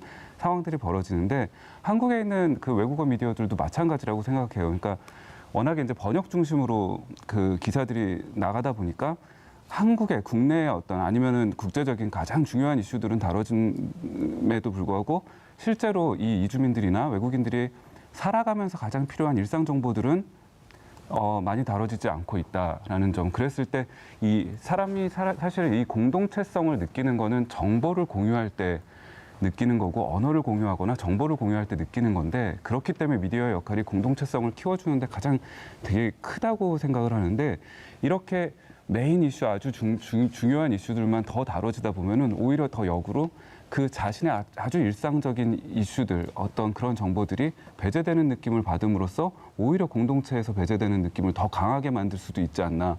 그래서 사실은 그 포용적인 미디어로 시작했지만 어떻게 보면 더 배타적인 미디어가 될 수도 있지 않나라는 그런 역설이 존재한다고 생각합니다. 체코에서 한국인 교수께서 배트미니즘을 연구하시는 이주의 어떤 뭐 정통이실 것 같은 그런 느낌이 드는데요. 방금 말씀처럼 이제 포괄의 목적이 외로 이제 배제의 결과를 빚을 수도 있는 측면들 되게 중요한 지적이신 것 같아요. 정미정 박사님. 저는 지금 나누는 말씀들을 들으면서 그런 생각을 해봤습니다. 그러니까 영어 이외에 다른 언어를 많이 쓰는 것도 참 중요하겠다라는 생각을 하면서 동시에 든 생각은 우리는 모두 이제 대부분 한국에 살면서 한국어를 모국어로 하는 다수의 언론사의 보도들을 보고 있습니다. 별로 좋지 않더라고요. 그러니까 어떤 언어를 사용하느냐가 내용을 담보할 수는 없다라는 생각이 좀 듭니다. 그러니까 영어든 중국어든 어떤 언어를 사용하는가도 이제 외국인을 대상으로 했을 때는 또 다른 의미를 가질 수는 있겠지만 그 언어를 사용해서 꾸리는 방송의 내용이 어떤 것인가 이걸 좀 고민을 해봐야 되겠다는 생각이 좀 들었고요. 또 그런 생각도 들었어요. 이 디지털 미디어 시대에 공영방송이 아직도 필요해? 이런 질문들 많이 하잖아요. 근데 이게 또 마찬가지죠. 아니 외국인들은 이 디지털 미디어 시대에 자국 방송도 들을 수 있고 그리고 끼리끼리 모여서 커뮤니티를 형성해서 그 안에서 또 작은 미디어를 또 소통할 수가 있는데 그럼 우리나라의 재원을 투입해서 만들어내는 어떤 공영 미디어, 외국어 방송은 또 필요할까? 뭐 이런 문제가 저는 또 있을 수 있겠다는 생각이 듭니다. 근데 지금 이제 말씀하시는 내용들은 이제 그게 필요하다, 굉장히 중요하다라는 말씀을 하시는 거잖아요. 근데 그러니까 영어만으로 다 포괄할 수 없는데 그렇다고 모든 언어를 다 깔아서 할 수도 없다면 그러면 지금 어쨌든 정부 재원이 들어가는 공영 미디어 방송, 외국어 방송은 어떤 역할을 하는 게 좋을까? 일종의 팟캐스트라든지 유튜버들이 하는 그런 일부 디지털 미디어와 중복되지 않은 선에서 또 그들이 할 수 없는 완전히 차별적인 영역은 무엇일까? 저는 그걸 찾을 수 있을 거라는 생각이 듭니다. 그리고 전 그 실험의 단초가 TBS 라디오 방송에서 있었다고 생각해요. 그러니까 서울시 지역 방송을 표방하면서 TBS가 재단으로 바뀌면서 가장 먼저 힘을 쏟아서 했던 게 그 마을 미디어와의 어떤 협약, 그다음에 마을 미디어의 목소리를 이 주류인 라디오에 담는 것, 이런 시도였습니다. 그리고 그게 뭐 폭발적인 어떤 성과를 냈다고 볼 수는 없지만 지금도 작은 성과들을 계속 꾸준히 모아가고 있다. 그렇다면 일단 TBS, 지금 EFM 같은 경우에 그런 식의 각 커뮤니티별로 파편화되어 있는 어떤 미디어들의 허브 역할을 해볼 수 있지 않을까. 그래서 필요성을 입증할 때 재원에 대한 좀 어떤 강제력도 좀 강화되지 않을까. 저는 뭐 그렇게 생각을 해봤습니다. 허브 역할. 저도 이제 잠깐 생각해 본 게 수많은 이주민들을 다 같이 출연시켜서 한국에 관련된 고민을 나누면서 얘기를 하게 하고 그다음에 모든 다국어 번호를 넣어가지고 디지털로 넣으면 좋지 않을까 뭐 이런 생각도 해봤는데요. 자, 이렇게 다양한 공공 서비스에 대한 요구는 있는데 그게 실제로 현실 가능성이 있는가라는 공공 수요에 관련된 문제, 정책 담당하신 입장에서 굉장히 좀 많은 생각이 들 수밖에 없을 것 같아요. 네, 황소연 사무장님. 네, 그 두 분 발제자분들과 토론자분들의 얘기를 쭉 들으면서 정말 말씀하신 대로 정책적 고민이 굉장히 깊어지고 또 정책적 측면에서 또 바라볼 수밖에 없게 되는 그런 게 있는 것 같습니다. 이게 공영 외국어 라디오 얘기지만 정말 이제 지상파 라디오의 역할이라는 본질을 건드리지 않을 수 없을 것 같고 그리고 지상파 라디오의 역할이 무엇이며 그래서 공영 외국어 라디오의 역할은 무엇이며 그래서 어떻게 자리 잡아야 하는가까지 가야 될 것 같아요. 근데 이제 그 지상파 라디오의 역할에 대해서 잠깐만 말씀을 드리자면 올해 7월에 이제 그 그 지상파 라디오 진흥자문위원회라고 이제 방통위에서 운영하던 위원회가 있었고 그 위원회에서 지상파 라디오 방송 진흥을 위한 정책 건의서를 이제 방통위에 제출을 했는데 뭐 여러 가지 이 라디오의 진흥을 이렇게 다 해주세요라는 그런 내용이 이제 대부분이지만 그 앞에 과연 지금 현재 라디오의 역할과 가치는 무엇이며 라디오가 현재 상황에서 왜 필요한가에 대해서도 이제 좀 많이 얘기를 해주셨어요. 그래서 그 중에 이제 하나가 결국 굉장히 접근성이 쉬운 보편적 매체이고 사실 이제 영미의 뭐 전문직 이런 분들 말고도 그 이제 다문화라고 하는 어떤 이제 소수의 언어를 쓰시는 분들이나 이제 노동자들이나 이런 분들이 쉽게 저비용으로 접근할 수 있는 매체로서의 굉장히 가치가 크다.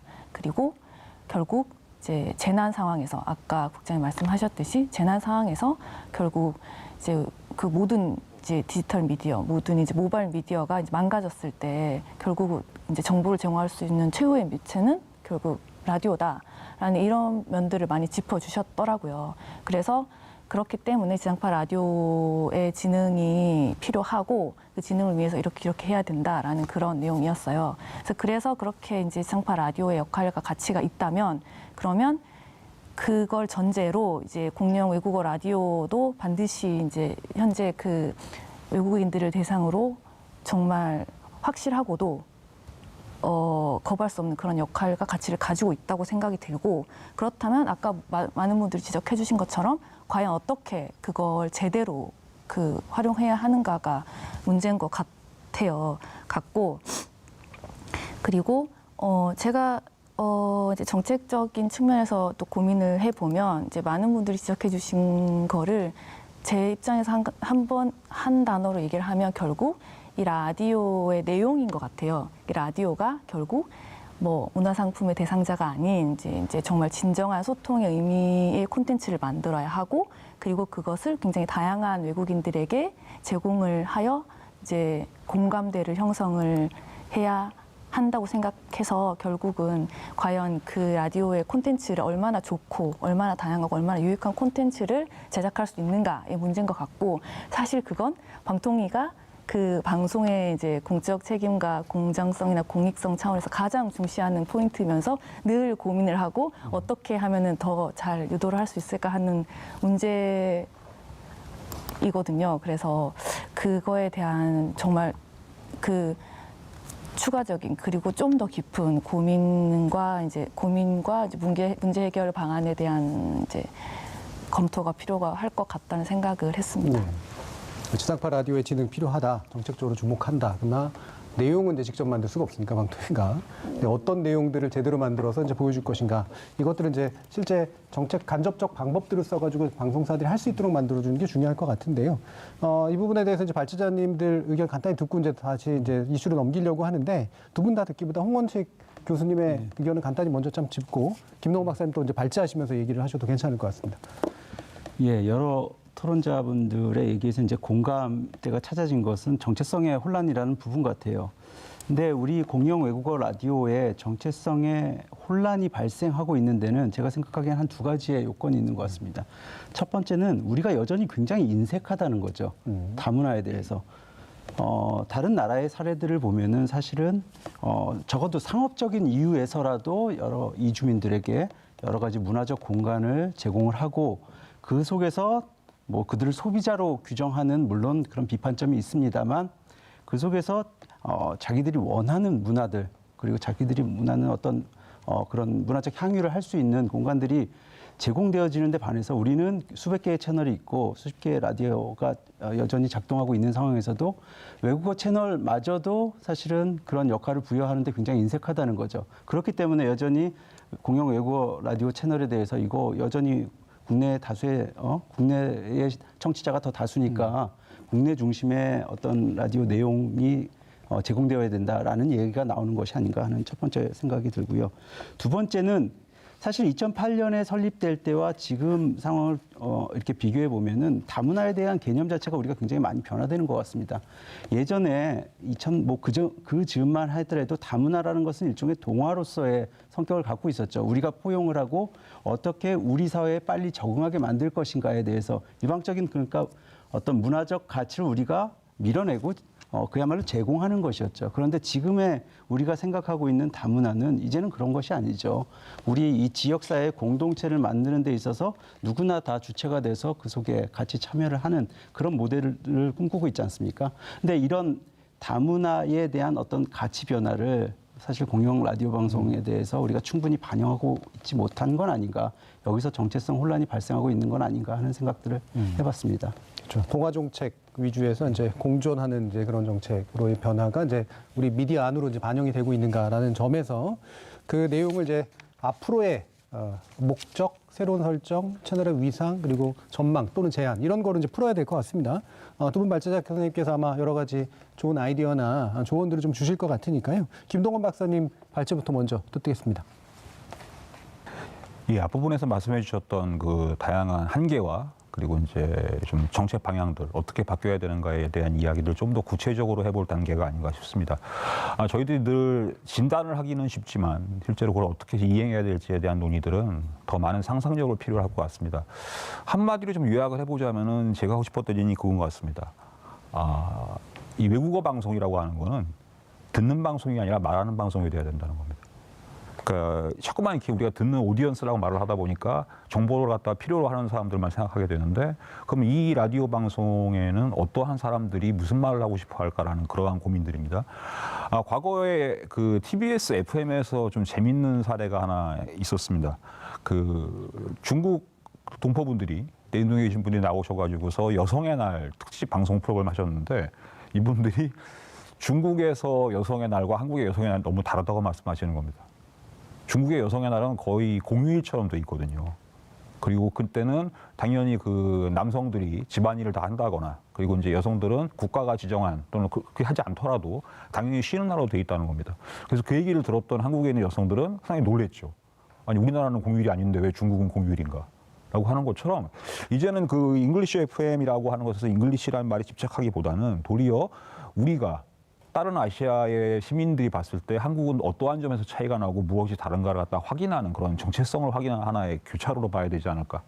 굉장히 중요한 문제라고 봅니다. 일종의 아시아 또는 타 문화 간의 크로스로드와 같은 역할을 하는 것이 필요하지 않을까. 바로 그런 것이 흔히 말하는 트랜스내셔널이라고 하는데요.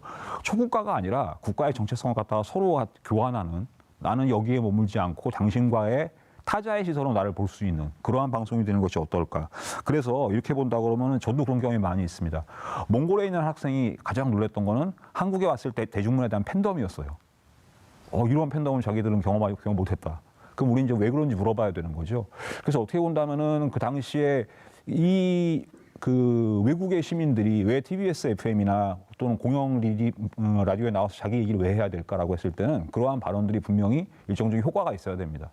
그런 것들을 알려서 자신들의 어떤 문화 성과를 갖다 자랑을 하든, 아니면은 그 외국인들에 대한 정책을 바꿀 수 있는 그러한 변화점이든 간에 그런 효과를 확인할 수가 있어야 되는데, 그렇지 않고 단순히 자신들을 홍보한다거나 또는 정보를 획득하려고 한다면 분명히 명백한 한계가 있지 않을까. 바로 이제 그러한 생각이 좀 들었고요. 그런 점에서 본다 그러면 이게 말하는 라디오 또는 말하고 싶은 미디어라고 본다면은 지금처럼 일방적으로 정보를 전달해 주는 것보다 아시아나 월드뮤직의 소개 또는 음식이라든가 관광, 역사, 경제와 같은 것들을 충분히 아시아의 다양한 민족들이 같이 와서 바라보는 관점을 얘기할 수 있을 것 같습니다. 제일 흥미로웠던 것은 이번에 미국 대선이 화두가 되었습니다. 자, 미국 대선이 한국에 무슨 영향을 미칠까라고 이야기를 하는데 그 이야기가 다 중국은 이럴 것이다, 일본은 이럴 것이라는 추정에 그칩니다. 도리어 그런 것이 아니라 그 중국에 있는, 한국에 거주하는 중국인들이 또는 다른 나라의 아시아 민족들이 이번 대선을 어떻게 바라보는가를 갖다가 영화로 소통을 하든 또는 자국어로 말을 하든 간에 그러한 다양한 관점들을 갖다가 접수할 수 있는 그런 창고로 활용하는 것들. 그래서 어떻게 보면은 무엇이든 물어보세요든 아니면 아시아 이슈든 간에 그 AFMI 가지고 있는 이 주파수를 가지고서 그런 그 융합적인 콘텐츠를 만들어내는 것이 굉장히 중요하지 않을까. 그래서 아시아 국가와 지역민이 보는 한국이 어떠한 것이고 같이 무슨 이야기를 할 수 있을까에 대한 그런 얘기들이고요. 바로 그런 점에서 언어 중심의 번역 미디어를 탈피할 수 있는 중요한 역할이 바로 공영 미디어의 역할이 아닌가라고 좀 생각을 해봅니다. 그래서 이런 관점을 본다면은 일단은 지금 저희가 재원의 얘기도 많이 했는데 이러한 재원이 서울시로부터만 나오는 재원이라고 생각하지 않습니다. 저는 공영방송에서 이게 당연히 중요한 것이 재원의 문제라고 하는데, 이 재원이 우리는 공영이니까 공적 후진을 받아야 돼가 아니라 우리가 아시아 문화의 크로스로드 역할을 하겠다, 또는 아시아가 바라보는 시사 이슈를 만들어 보겠다, 또는 아시아의 문화를 소개하는 것. 예컨대 많은 지금이야 어렵지만은 상당 부분이 어떤 중국 분들이 아마 그러실 것 같아요. 왜 한국 사람은 저렇게 똑같은 패키지 관광을 올까? 라고 하는 것처럼 그런 방식의 관광과 문화에 대한 이야기를 더 많이 할 수 있는 그런 채널들을 만들게 된다면은 분명히 그 지역 또는 그 공영 외국어 방송이 우리는 이러이러한 책무와 이런 콘텐츠를 만들겠다는 근거로 중앙정부의 공공 외교에 있어서의 재원이라든가 또는 문화체육관광부에 있어서의 또 다른 재원을 갖고 올 수 있는 근거가 되지 않을까. 단순히 공영이라는 이름표에 얽매이지 않고 이 라디오 채널이라든가 또는 디지털 플랫폼을 어떻게 활용을 해서 새로운 이런 그 말하기와 대화의 그런 미디어를 만들어갈 것인가에 대한 방향성을 명확히 하는 것이 굉장히 중요하다고 생각을 합니다. 그 한국의 내용은 그냥 이제 다른 나라 말, 특히나 영어 위주로 번역해서 던져주는 그런 미디어에선 탈피해야 되는 것이 핵심이 아니겠느냐. 그런 관점에서 바라보면 돈 받아올 때 되게 많을 것 같다. 예. 그 말씀이신데 방송통신위원회가 예산이 적은 편이에요. 그래서 그렇죠. 방통위가 더 예산을 가져가도록 하는 것도 필요할 것 같은데요. 예, 문체부만이 아니라. 자, 그러면 홍원식 교수님도 제언해 주시겠습니다. 예. 마지막으로 지금 과제 또는 앞으로의 방향에 대한 제언을 말씀드리면은 뭐 제가 어떤 엄청난 해안을 갖고 있는 것은 아닌데 한 두 가지 지점에서 무언가 시사점을 얻을 부분에 대해서 말씀드리도록 하겠습니다. 첫 번째는 이 디지털 시대에 과연 라디오에게 무엇을 기대할 수 있을까에 대한 부분인데요. 지금은 다 아시다시피 디지털 미디어 시대입니다. 팟캐스트, 유튜브를 통해서 거의 무제한의 정보가 유통되는 상황이고요. 이주민도 마찬가지입니다. 이주민들에게도 무제한의 정보 채널이 열려져 있고 그를 통해서 굉장히 자유로운 정보 교환이 가능한 상황입니다. 과연 이러한 상황에서도 계속 라디오가 필요한 것인가에 대해서 앞부분에서 우리가 토론도 진행을 했지만 여전히 라디오가 갖고 있는 장점이 있습니다.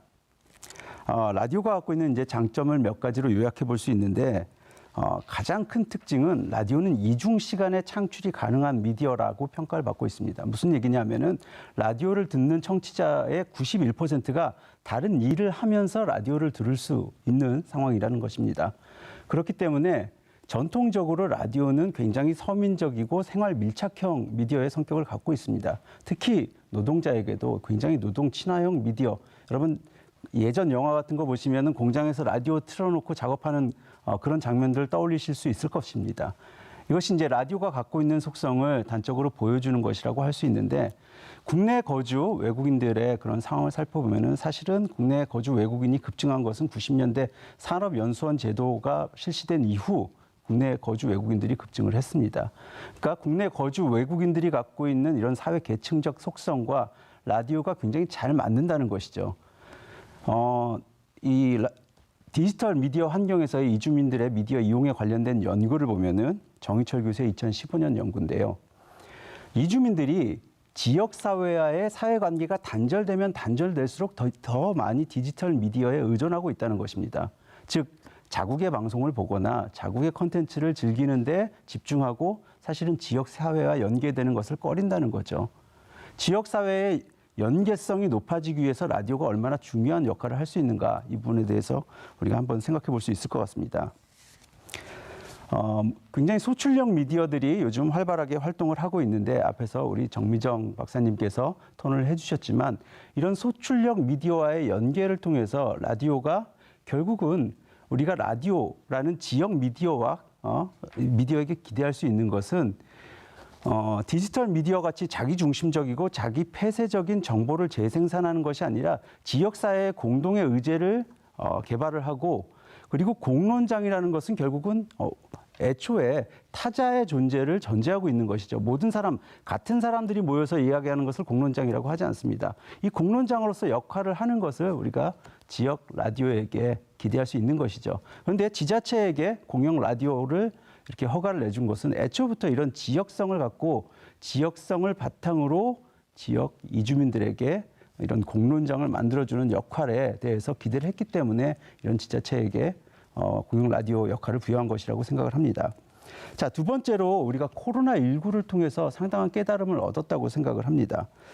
코로나19는 여러분 초기의 상황을 떠올려 보시면은 확실한 정보가 없어서 굉장히 혼란스러웠던 상황이 있었습니다. 우리나라뿐만 아니라 전 세계적으로 비슷한 상황이 발생을 했는데요. 정확한 정보를 얻고자 이 정보 이용자들의 어떤 미디어 탐색이 굉장히 활발하게 일어났던 상황입니다. 그 대표적인 예로 미국 같은 경우는 뉴욕 타임스가 2020년 상반기에 기록적인 디지털 구독자의 증가가 있었습니다. 무슨 얘기냐?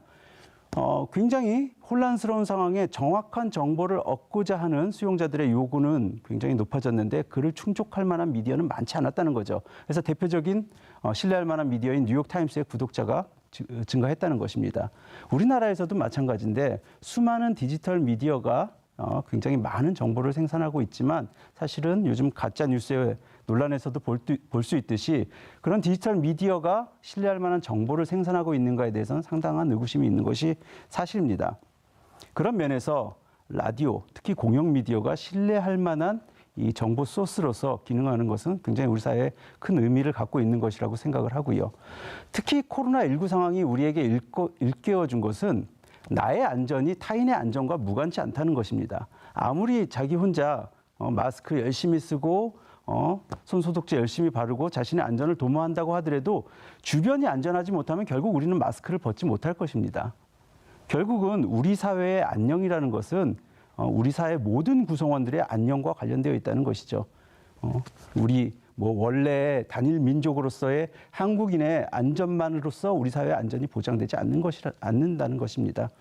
이런 코로나19의 상황에서 우리는 더욱더 지역 거주 이주민들과의 관계에 대해서 어떻게 이 관계를 형성하고 발전시킬 것인가에 대해서 무언가 시사점을 얻는 것이라고 생각을 하고 결국 공영 미디어가 이런 역할을 좀 더 충실하게 하는 것이 앞으로의 과제가 아닌가 생각을 합니다.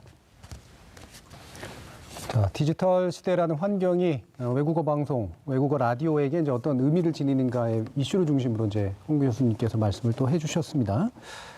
이게 이제 문제를 해결하는 방법은 여러 가지가 있겠죠. 라디오를 디지털화하는 방법도 있고, 라디오 음성 매체적 성격을 디지털로 어떻게 확장할 것인가의 방식도 있을 텐데요. 이것이 이제 국내 거주하는 외국인, 그다음에 공공외교적인 측면에서 어떻게 새롭게 매체적으로 정의될 수 있을까? 여러 토론자 선생님들 조언 들어보도록 하겠습니다. 정미정 위원. 네, 저는 약간 좀 다른 이야기를 좀 말씀드리고 싶은데요. 그러니까 우리가 공영 미디어로서의 지금 이 외국어 라디오 채널을 유지하기 위한 재원 마련에 대한 이야기를 조금 진행을 했었습니다. 사실 이 재원을 특히 이제 정부 지원 재원을 요청하는 것이 굉장히 어려운 일이라는 건 우리 모두 다 알잖아요. 지금 어려운 게 뭐 이뿐이겠습니까? 그리고 미디어 영역만 또 그런 것도 아니고, 그렇죠? 적극적으로 굉장히 많은 어려움이 있습니다. 그래서 저는 이것은 우리 스스로 하긴 좀 힘들고 규제기관에서 해야 될 것들 중에 좀 중요하다고 생각하는 거 한 가지를 말씀드리고 싶어요. 그건 뭐냐면 아까도 신 국장님이 잠깐 말씀을 하셨는데 그 뭐 지진이라든지 해일이라든지 이런 재난 상황에서 데이터가 차단되었을 때 라디오가 가지는 어떤 재난 방송으로서의 중요성 이런 말씀을 하셨잖아요. 그건 중요한데 이제 중요한 건 그럼 우리가 라디오를 다 가지고 있어야 됩니다. 근데 이 디바이스를 요즘에 누가 라디오를 사나요? 물론 뭐 사는 분들도 있습니다. 저도 집에서 라디오를 따로 디바이스를 놓고 듣기는 합니다만 예전에 비해서는 대중적이지 않죠. 왜냐하면 우리는 스마트폰 앱을 통해서 라디오를 듣지 라디오를 통해서 진짜 주파수를 활용해서 라디오를 듣는 경우는 많이 적어졌습니다. 예전에 비해서 비중이 많이 줄어든 거죠.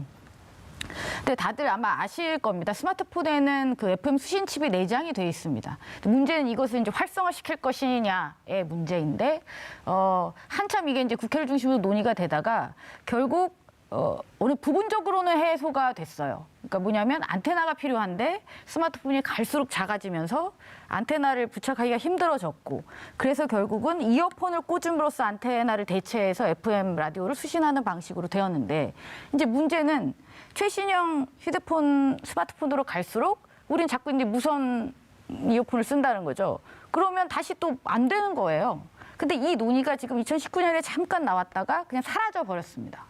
근데 결국 우리가 라디오를 재난 매체로서, 그죠? TV랑은 또 다르죠. 그 주파수도 가겠지만 이 주파수, 라디오는 정말 소중한 매체가 될 수 있고, 이 재난이 일상화되고 있는 이 전 지구적 기후 위기의 상황에서 언제 어느 때 예고 없이 무엇이 터질지는 모릅니다. 그렇다면 일단 이 인프라 작업이 저는 1차적으로 돼야 된다고 보고, 돈을 마련하는 게 어렵다면 저는 이 사업자들이 시장성을 가지고 이것을 안 하려고 하는 것을 어떻게 강제할 것인가. 저는 이것을 규제기관이 좀 더 노력을 했으면 좋겠다는 생각입니다. 많이 나오던 얘기였었죠. 그리고 실제로 이제 다시 좀 잊혀지긴 했는데 이게 원래 순서는 아닙니다만 바로 황소영 사무관님 의견 들어볼게요. 예.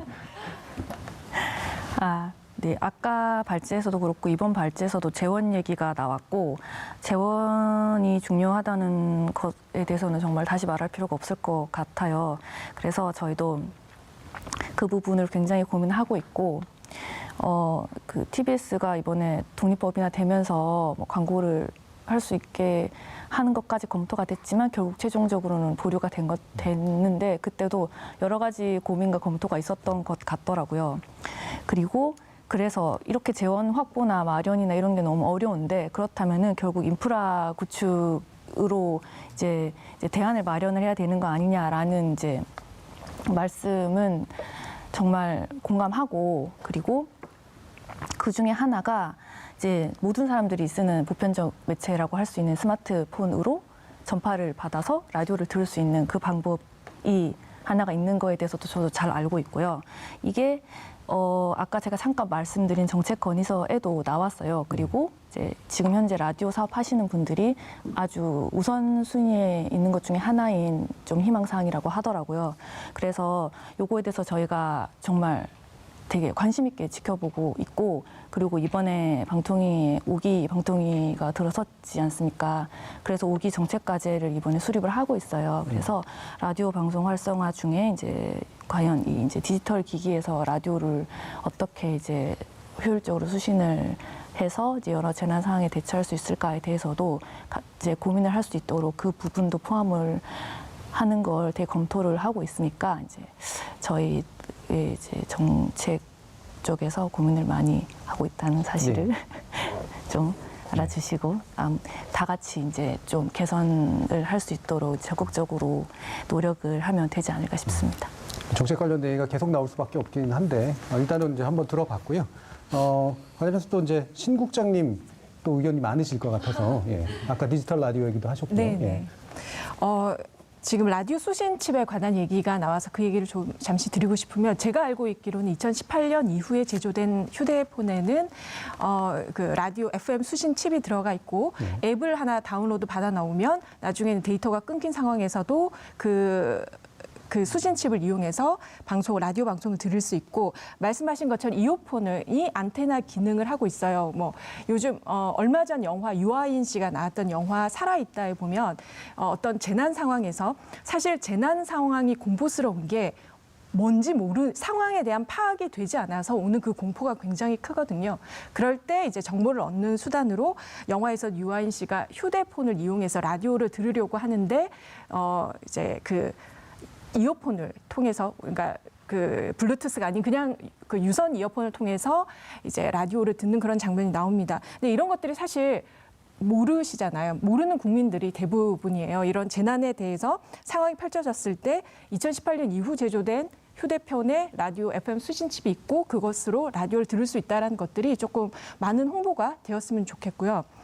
또 이제 재원이란 그 부분에 대해서도 꼭 말씀을 드리고 싶습니다. 사실 지금 현재 지역 공영 미디어 외국어 방송사의 어떤 설립 취지로 볼 때는 국내 광고주를 좀 유인할 만한 매력이 상당히 떨어집니다.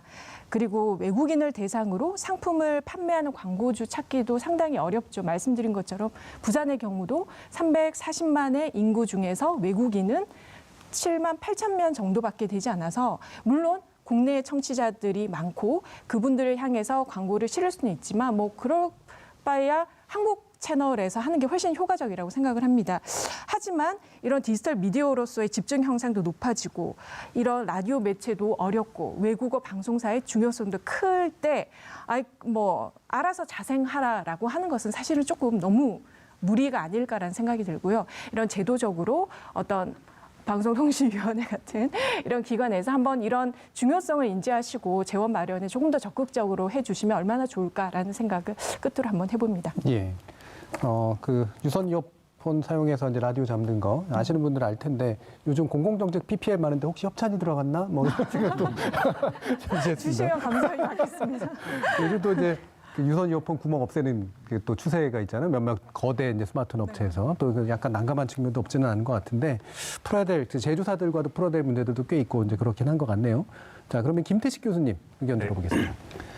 지금 세 분께서 말씀하신 거랑은 좀 전혀 다른 결이 될 것 같아서 그렇긴 하지만 아까 이제 공공외교에 대한 부분을 초반에 발제를 해주셨고 그리고 김동원 박사께서 또 그 어떤 이주민들이 그 외국인들이 자신들의 이야기를 할 수 있는 어떤 발언권에 대한 말씀을 하셨는데 그것과 관련돼 가지고 이제 한국 문화 상품을 이제 전달하고 유통하는 과정에서 한국 문화를 소개하는 게 굉장히 일방적인 형태로 되고 있다고 홍원식 교수님께서 말씀하셨잖아요. 저도 전적으로 동의를 하고 이 부분에 있어서 조금 더 자세하게 좀 부연을 하자면 그 문화라는 것은 결국에는 어떤 문화 상품이라는 것은 일방적으로 생산자가 만드는 것이 아니라 수용자와의 어떤 상호적인 맥락 속에서 만들어지는 건데 실제로 그 수용자들의 그 문화를 소비하는 과정에 대한 아니면 그것들을 통해서 반영하는 자신들의 정체성에 대한 발언권이 상당히 제한되어 있다. 그래서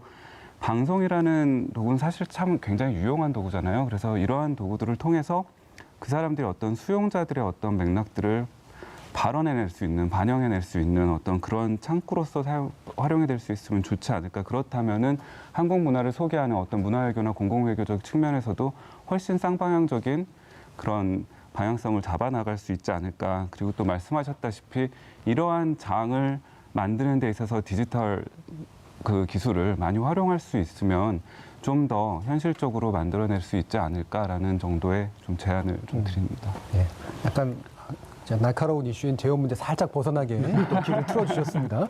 자, 그러면 하남석 교수님. 네. 저는 김동원 선생님 말씀하셨던 거랑 좀 연관해서 좀 말씀을 드리자면은 이 외국어 라디오 방송 자체가 조금 더 여러 문화권의 사람들의 어떤 사랑방이 좀 되면 어떨까라는 생각을 좀 해봤거든요.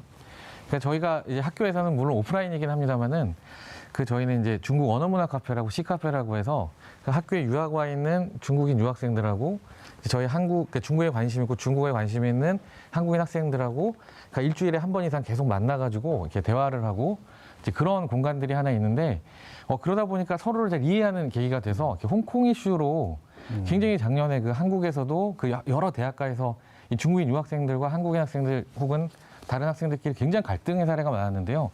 좀 저희 학교가 좀 그런 쪽에서 서로 좀 많이 이해를 하는 그래서 큰 문제가 많이 불거지지 않은 그런 사례도 있었고요. 그래서 올해부터는 저희가 베트남이라든가 지금 코로나 때문에 좀 힘들긴 합니다만은 뭐 러시아라든가 유학생들하고 또 관심 있는 한국인 학생들하고 엮는 어떤 글로벌 문화 카페로까지 이거를 이렇게 확산을 했는데요.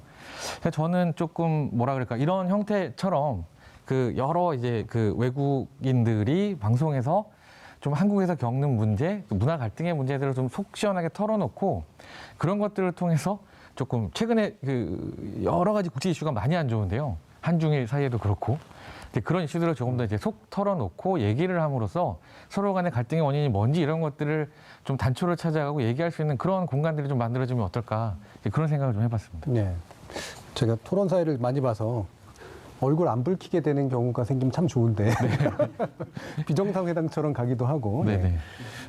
이렇게 사랑방적인 측면들이 이제 또 이런 간 커뮤니케이션 이런 것들을 가능하게 하는 문화 간 커뮤니케이션을 가능하게 하는 되게 중요한 요소가 아닐까 싶은데요. 사실 발제자 두 분 선생님께 이제 또 토론에는 답변 드리려고 했었는데 솔직히 이제 바로 반박하거나 이제 뭐 반비판하거나 이런 식의 내용들이 있지는 않으셔가지고 주로 보완해 주신 내용들이기 때문에 제가 마무리 발언을 좀 더 길게 드려서 발제자 두 분 선생님께서 미처 못하신 말씀들 좀 듣고 나머지 토론자 선생님들의 마지막 코멘트 듣는 그런 식으로 하겠습니다. 한국언론학회 특별토론회 지역공영 미디어 외국어 방송을 말하다 지금까지 4가지 이슈를 중심으로 이야기 나눠봤는데요. 오늘 함께해 주신 분들의 마지막 소감 또는 마지막 코멘트 들어보는 순서입니다. 먼저 김동은 의원님 발제자로서 해주실 말씀 마지막으로 듣겠습니다. 예, 앞에서 뭐 좀 정체성과 동일성을 벗어난 미디어 그리고 문화 간 커뮤니케이션이 가능한 미디어 다양한 얘기를 했는데 실천의 문제는 분명히 중요한 문제 같습니다. 아까도 지상파 라디오 방송의 유효성을 말씀해 주셨지만은 한 번쯤은 저는 그것이 지상파냐 디지털의 문제가 아니라고 생각을 합니다. 무슨 얘기냐면은 대다수의 우리가 지상파 방송을 얘기할 때 가장 어려운 점이 본방 중심의 평성에 묶여 있다는 거죠. 그러니까 지상파 방송이 잘 되고 있다는 것은 그 지상파 방송의 유효성이 있다는 거죠. 그러니까 이게 뭐 지상파로 가느냐 그 문제가 아니라 하루에 20시간을 갖다가 편성표를 짜서 거기에 맞춰가지고 계속해서 콘텐츠를 만들어야 된다는 압박감은 특정한 그 콘텐츠에 대한 집중이라든가 이런 부분들을 못하게 하고, 더 중요한 것은 그렇게 콘텐츠를 만들었을 때 그러한 콘텐츠가 어떠한 식으로 공유가 되고 어떻게 유통이 되며 어떠한 오디언스한테 가는지를 갖다 확인하지 못한다는 겁니다. 그렇게 본다면 디지털 플랫폼이라고 하는 것은 분명히 그런 장점이 있지요. 그러니까 사실은 본방이라고 하는 부분들 좀 느슨하게 하더라도 이 디지털 콘텐츠를 통해서 아까 말씀드렸던 것처럼 충분히 그 우리가 생각하고 있는 다양한 문화의 외국인들을 확보할 수 있다면, 그리고 그것들을 체류 시간이라든가 유입 경로, 그리고 저희들이 늘 민감하지만 지상파 방송들은 대부분 그 유튜브 생방을 할 때 생방할 때만의 동시 접속자 수를 봅니다. 그러고 안 봐요. 그게 아니라 사실은 그 얼마나 지속적으로 그것이 쌓이는가가 더 중요한데 보지 않습니다. 그런 식의 디지털 전략이라고 하는 것은 좀 이렇게 충성도가 있고 충분히 EFM을 듣는 그런 이용자들을 확보하는 그런 전략으로 써야 되는 것이 맞는 것 같고요. 그런 점에서 보게 되면은 최근에 과기부하고 서울시가 좀 논쟁이 붙었던 서울시의 공공 와이파이는 정말 중요한 문제 같습니다. 서울시에서의 공공 와이파이가 분명히 도입이 된다면은 공공 와이파이로 접속하는 그 순간에 그 EFM이라든가 다양한 채널들을 갖다가 먼저 푸시할 수 있는 그러한 베이스가 만들어지게 될 것이고, 그런 걸 통해서 오디언스의 접근성을 더 높이는 것이고요. 사실은 중요한 것은 역시 방송이나 모든 미디어들은 그 얼마만큼의 규모의 그 수용자들을 확보하는가에 달려 있다고 봅니다. 저희들이 재원 얘기를 했지만 사실은 재원을 갖다가 요청을 한다거나 그것이 방통위가 아니라 외교부라든가 문체부가 된다 할지라도 우리가 요구하기 위해서는 그만큼 그 외국어 공영방송이 얼마만큼의 독자들과 시청자들을 가지고 있는가가 가장 중요한 자산이고 자원이죠. 그래서 그런 것들을 어떻게 만들 수 있을까에 대한 고민부터 시작하는 것이 이 공영방송의 지속성이라든가 또는 재정의 문제들을 갖다가 좀 다루는데 출발점이 되지 않을까, 그렇게 생각을 해봅니다. 네, 감사합니다. 지상파 편성 체계에 묶여 있는 문제들을 또 극복할 수 있는 방안에 대해서 고민 얘기해 주셨는데, 사실 이제 어떻게 출시하느냐가 영화적 방법이 있고 방송적 방법이 있잖아요. 넷플릭스는 영화적 방법을 따라가는 것 같은데 유튜브는 이제 방송 방법으로 간 것 같아요. 그래서 처음에 먼저 어떻게 보여주느냐가 나중에 또 조회수를 또 결정해버리는 그런 컨셉이 있어서 이 부분까지도 이제 라디오 매체는 사실 시간대 매체니까 실제로 만드실 때 상당한 고민들이 좀 있을 것 같습니다.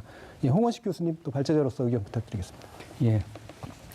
뭐 앞에서 재원 문제는 충분히 얘기를 하셨으니까 그 뜨거운 산 재원 문제는 살짝 피해가지고 다른 부분만 말씀드리겠습니다.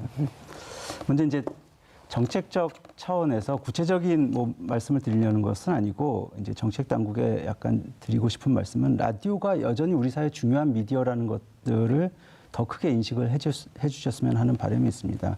사실 요즘 뭐 산업적인 이유 때문에 디지털 미디어에 대해서 굉장히 우리가 중요하게 생각하고 많은 논의를 하고 있습니다. 근데 최근 뭐 미국의 지금 선거 현황 속에서도 나오는 얘기지만, 디지털 미디어가 과연 우리 사회 민주주의에 어떤 영향을 끼치는가에 대해서는 상당한 비판이 일고 있는 것이 사실입니다. 근데 라디오는 그런 면에서 봤을 때 굉장히 민주주의 친화적인 미디어라는 거죠. 아까 말씀드렸듯이 노동계급에게 굉장히 친화적인 미디어고, 굉장히 모든 사람들이 보편적으로 접근할 수 있는 미디어로서의 속성을 갖고 있습니다. 그래서 디지털 미디어에 대한 관심 못지않게 라디오에 대한 여전히 꾸준한 관심들이 필요하다는 말씀으로 재원에 대한 얘기를 대신하도록 할 것이고요. 그리고 이제 끝으로 또 강조하고 싶은 것은 이제 문화적 시민권이라는 개념입니다. 요즘 이제 문화적 시민권이라는 표현들을 많이 쓰는데, 한 사회의 이 구성원들의 자격을 법적 시민권이라는 개념만으로 보장할 수 없다는 거죠. 우리 지역사회에 있는 이주민들에게 법적 시민권을 부여하는 것 못지않게, 또는 법적 어떤 여기 생활권을 부여하는 것 못지않게 중요한 것이 문화적으로서 그들이 자기 자신들의 표현들을 마음껏 할 수 있게 하고, 그리고 또 문화적 시민권이라는 개념은 결국은 한 시민으로서 우리 지역사회 속의 일원이 돼야 된다는 지역사회의 연계성을 포함하고 있는 것입니다. 그래서 공영 라디오가 해야 되는 역할은 이런 문화적 시민권을 보장하는 것, 이런 정체성에 어떤 기반한 그런 뭐 프로그램 편성이라든지 앞으로의 발전 방향들, 이런 것들이 수립되면 좋지 않을까, 이것으로 제 뭐 결론을 대신하겠습니다. 네, 민주주의 매체로서, 민주주의 친화적 매체로서의 라디오 중요성, 그리고 문화적 시민권의 정당한 부여라는 두 가지를 강조해 주셨는데요. 말씀 내내 죄송합니다. 홍 교수님께서 황세현 사무관님 응시하면서 막 말씀을 하셔서 바로 이제 마무리 발언을 드려야 될 것 같아요. 제가 최근에 또 이렇게 뜨거운 관심을 받아서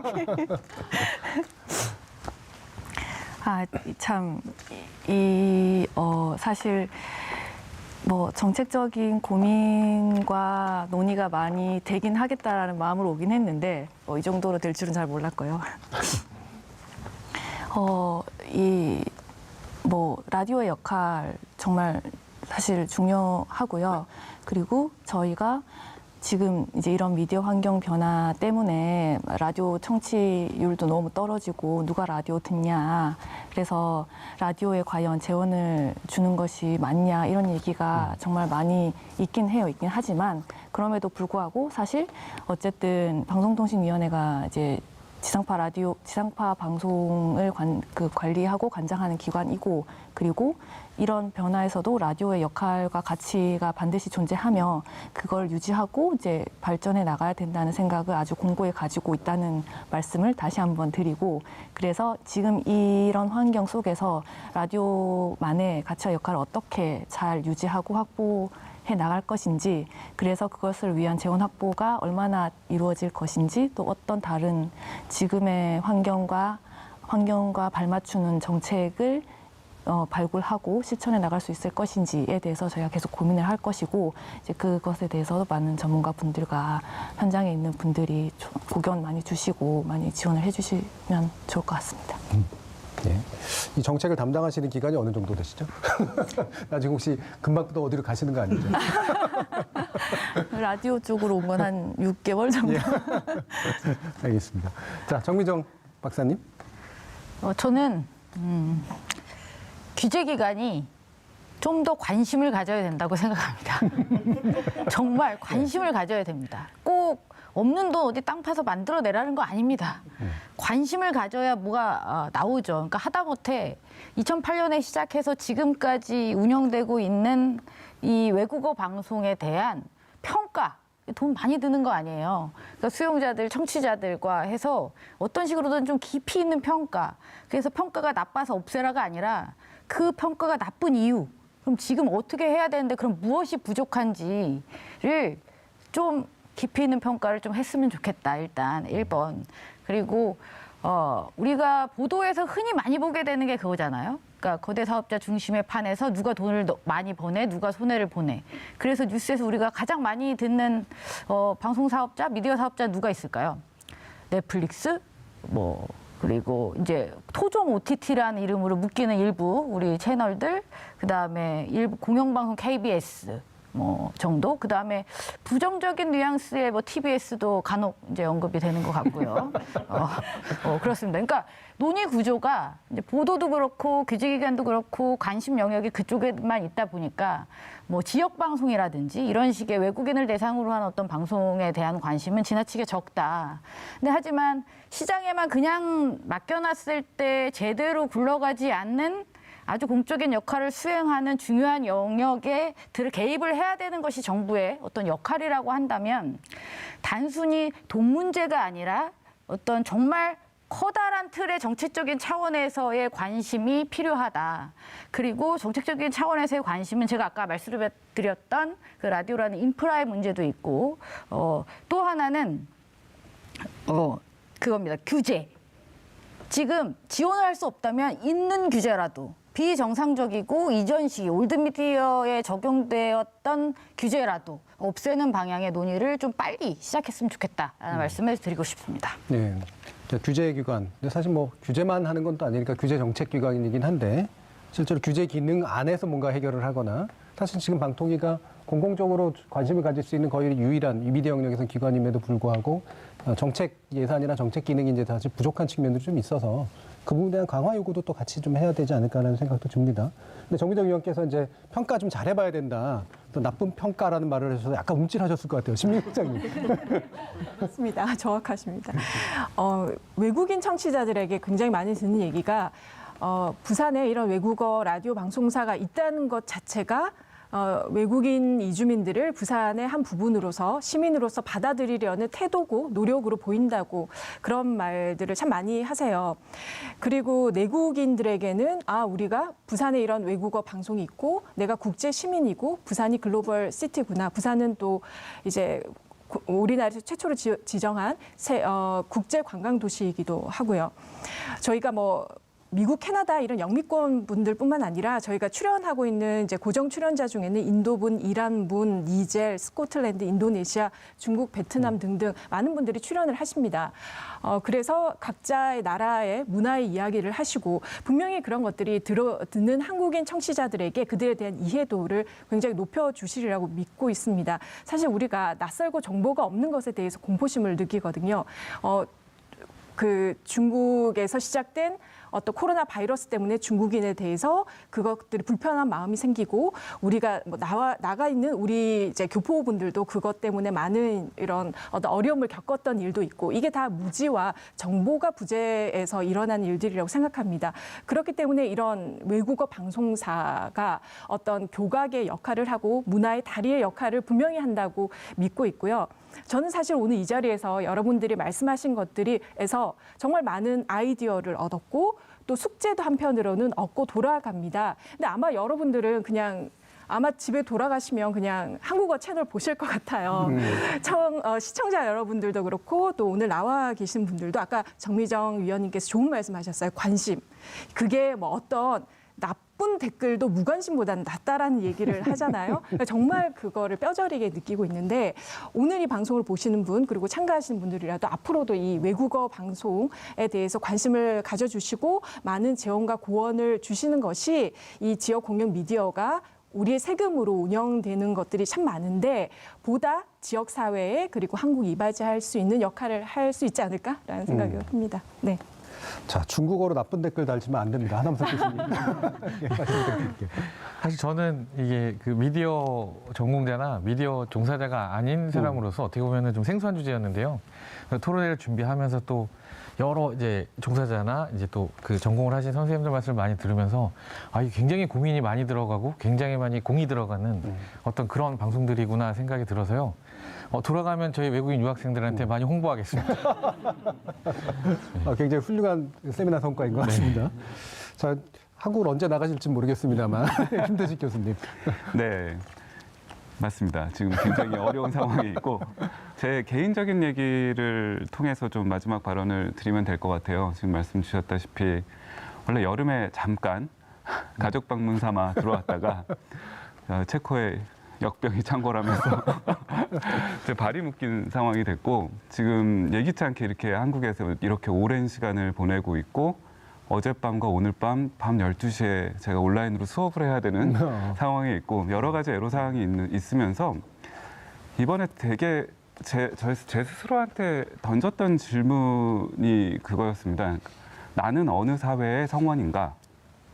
라는 질문을 던지지 않을 수가 없었고 과연 체코에서 비자를 받고 한국에서 체코에 있는 대학에 온라인으로 수업을 하고 있고 한국에서는 국적자임에도 불구하고 마치 난민처럼 이쪽 집 저쪽 집을 돌아다니면서 있는 상황에서 나는 과연 어느 사회의 성원인가라는 질문을 던졌고 그러면서 요즘 이제 이주민 연구나 문화인류학의 연구에서 많이 사용되고 있는 성원권이라는 개념에 대해서 좀 고민을 좀 해보게 됐습니다. 그래서 아까 홍은식 교수님께서 말씀하신 문화적 시민권과 상당히 유사한 개념이고 거의 같은 개념이라고 볼 수도 있는데 성원권이라는 거는 사실 시민권이라는 개념보다 조금 더 급진적으로 우리 사회에 같이 공존하고 있는 사람들, 그 구성원들이 갖고 있는 성원으로서의 권리, 그래서 그 사람들이 환대받을 권리를 얘기하는 거거든요. 근데 저는 그 환대의 가장 중요한 요건 중에 하나가 호명이라고 생각을 해요. 그 사람들의 이름을 불러주는 거, 그리고 그 사람들한테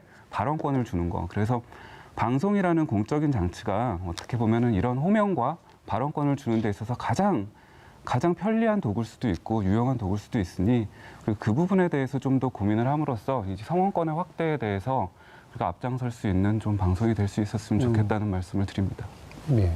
말씀 이제 들어보니까 얼마 전에 이제 헌법 개정론이 있었을 때 모든 국민이라는 표현에서 이제 모든 사람이라는 표현 일부 또 쓰일 필요가 있지 않겠는가라는 그런 얘기도 나왔던 것 같은데 그게 이제 성원권 개념하고도 연결되는 굉장히 중요한 말씀이셨던 것 같습니다. 자, 한국언론학회와 외국어방송사협의회가 공동 주최하는 한국언론학회 특별토론회 지역공영 미디어 외국어 방송을 말하다. 이 코로나19 국면에서 무엇보다 이 지역 공영 미디어, 특히 외국어 방송의 역할이 공공적으로 굉장히 중요한 때인 건 분명해 보입니다. 국내 거주하는 외국인들 역시 모두가 평등한 정보 그리고 서로 간의 문화를 나누고 누릴 수 있도록 좀 더 효과적이고 안정적인 방송 운영을 위해 함께 고민하고 또 해결해 나가야 하는 우리들의 과제이기도 할 겁니다. 지금까지 시청해주신 시청자 여러분, 그리고 발제해주신 두 분의 발제 선생님, 토론에 참여해주신 5분의 토론자 선생님 모두 감사드립니다. 감사합니다.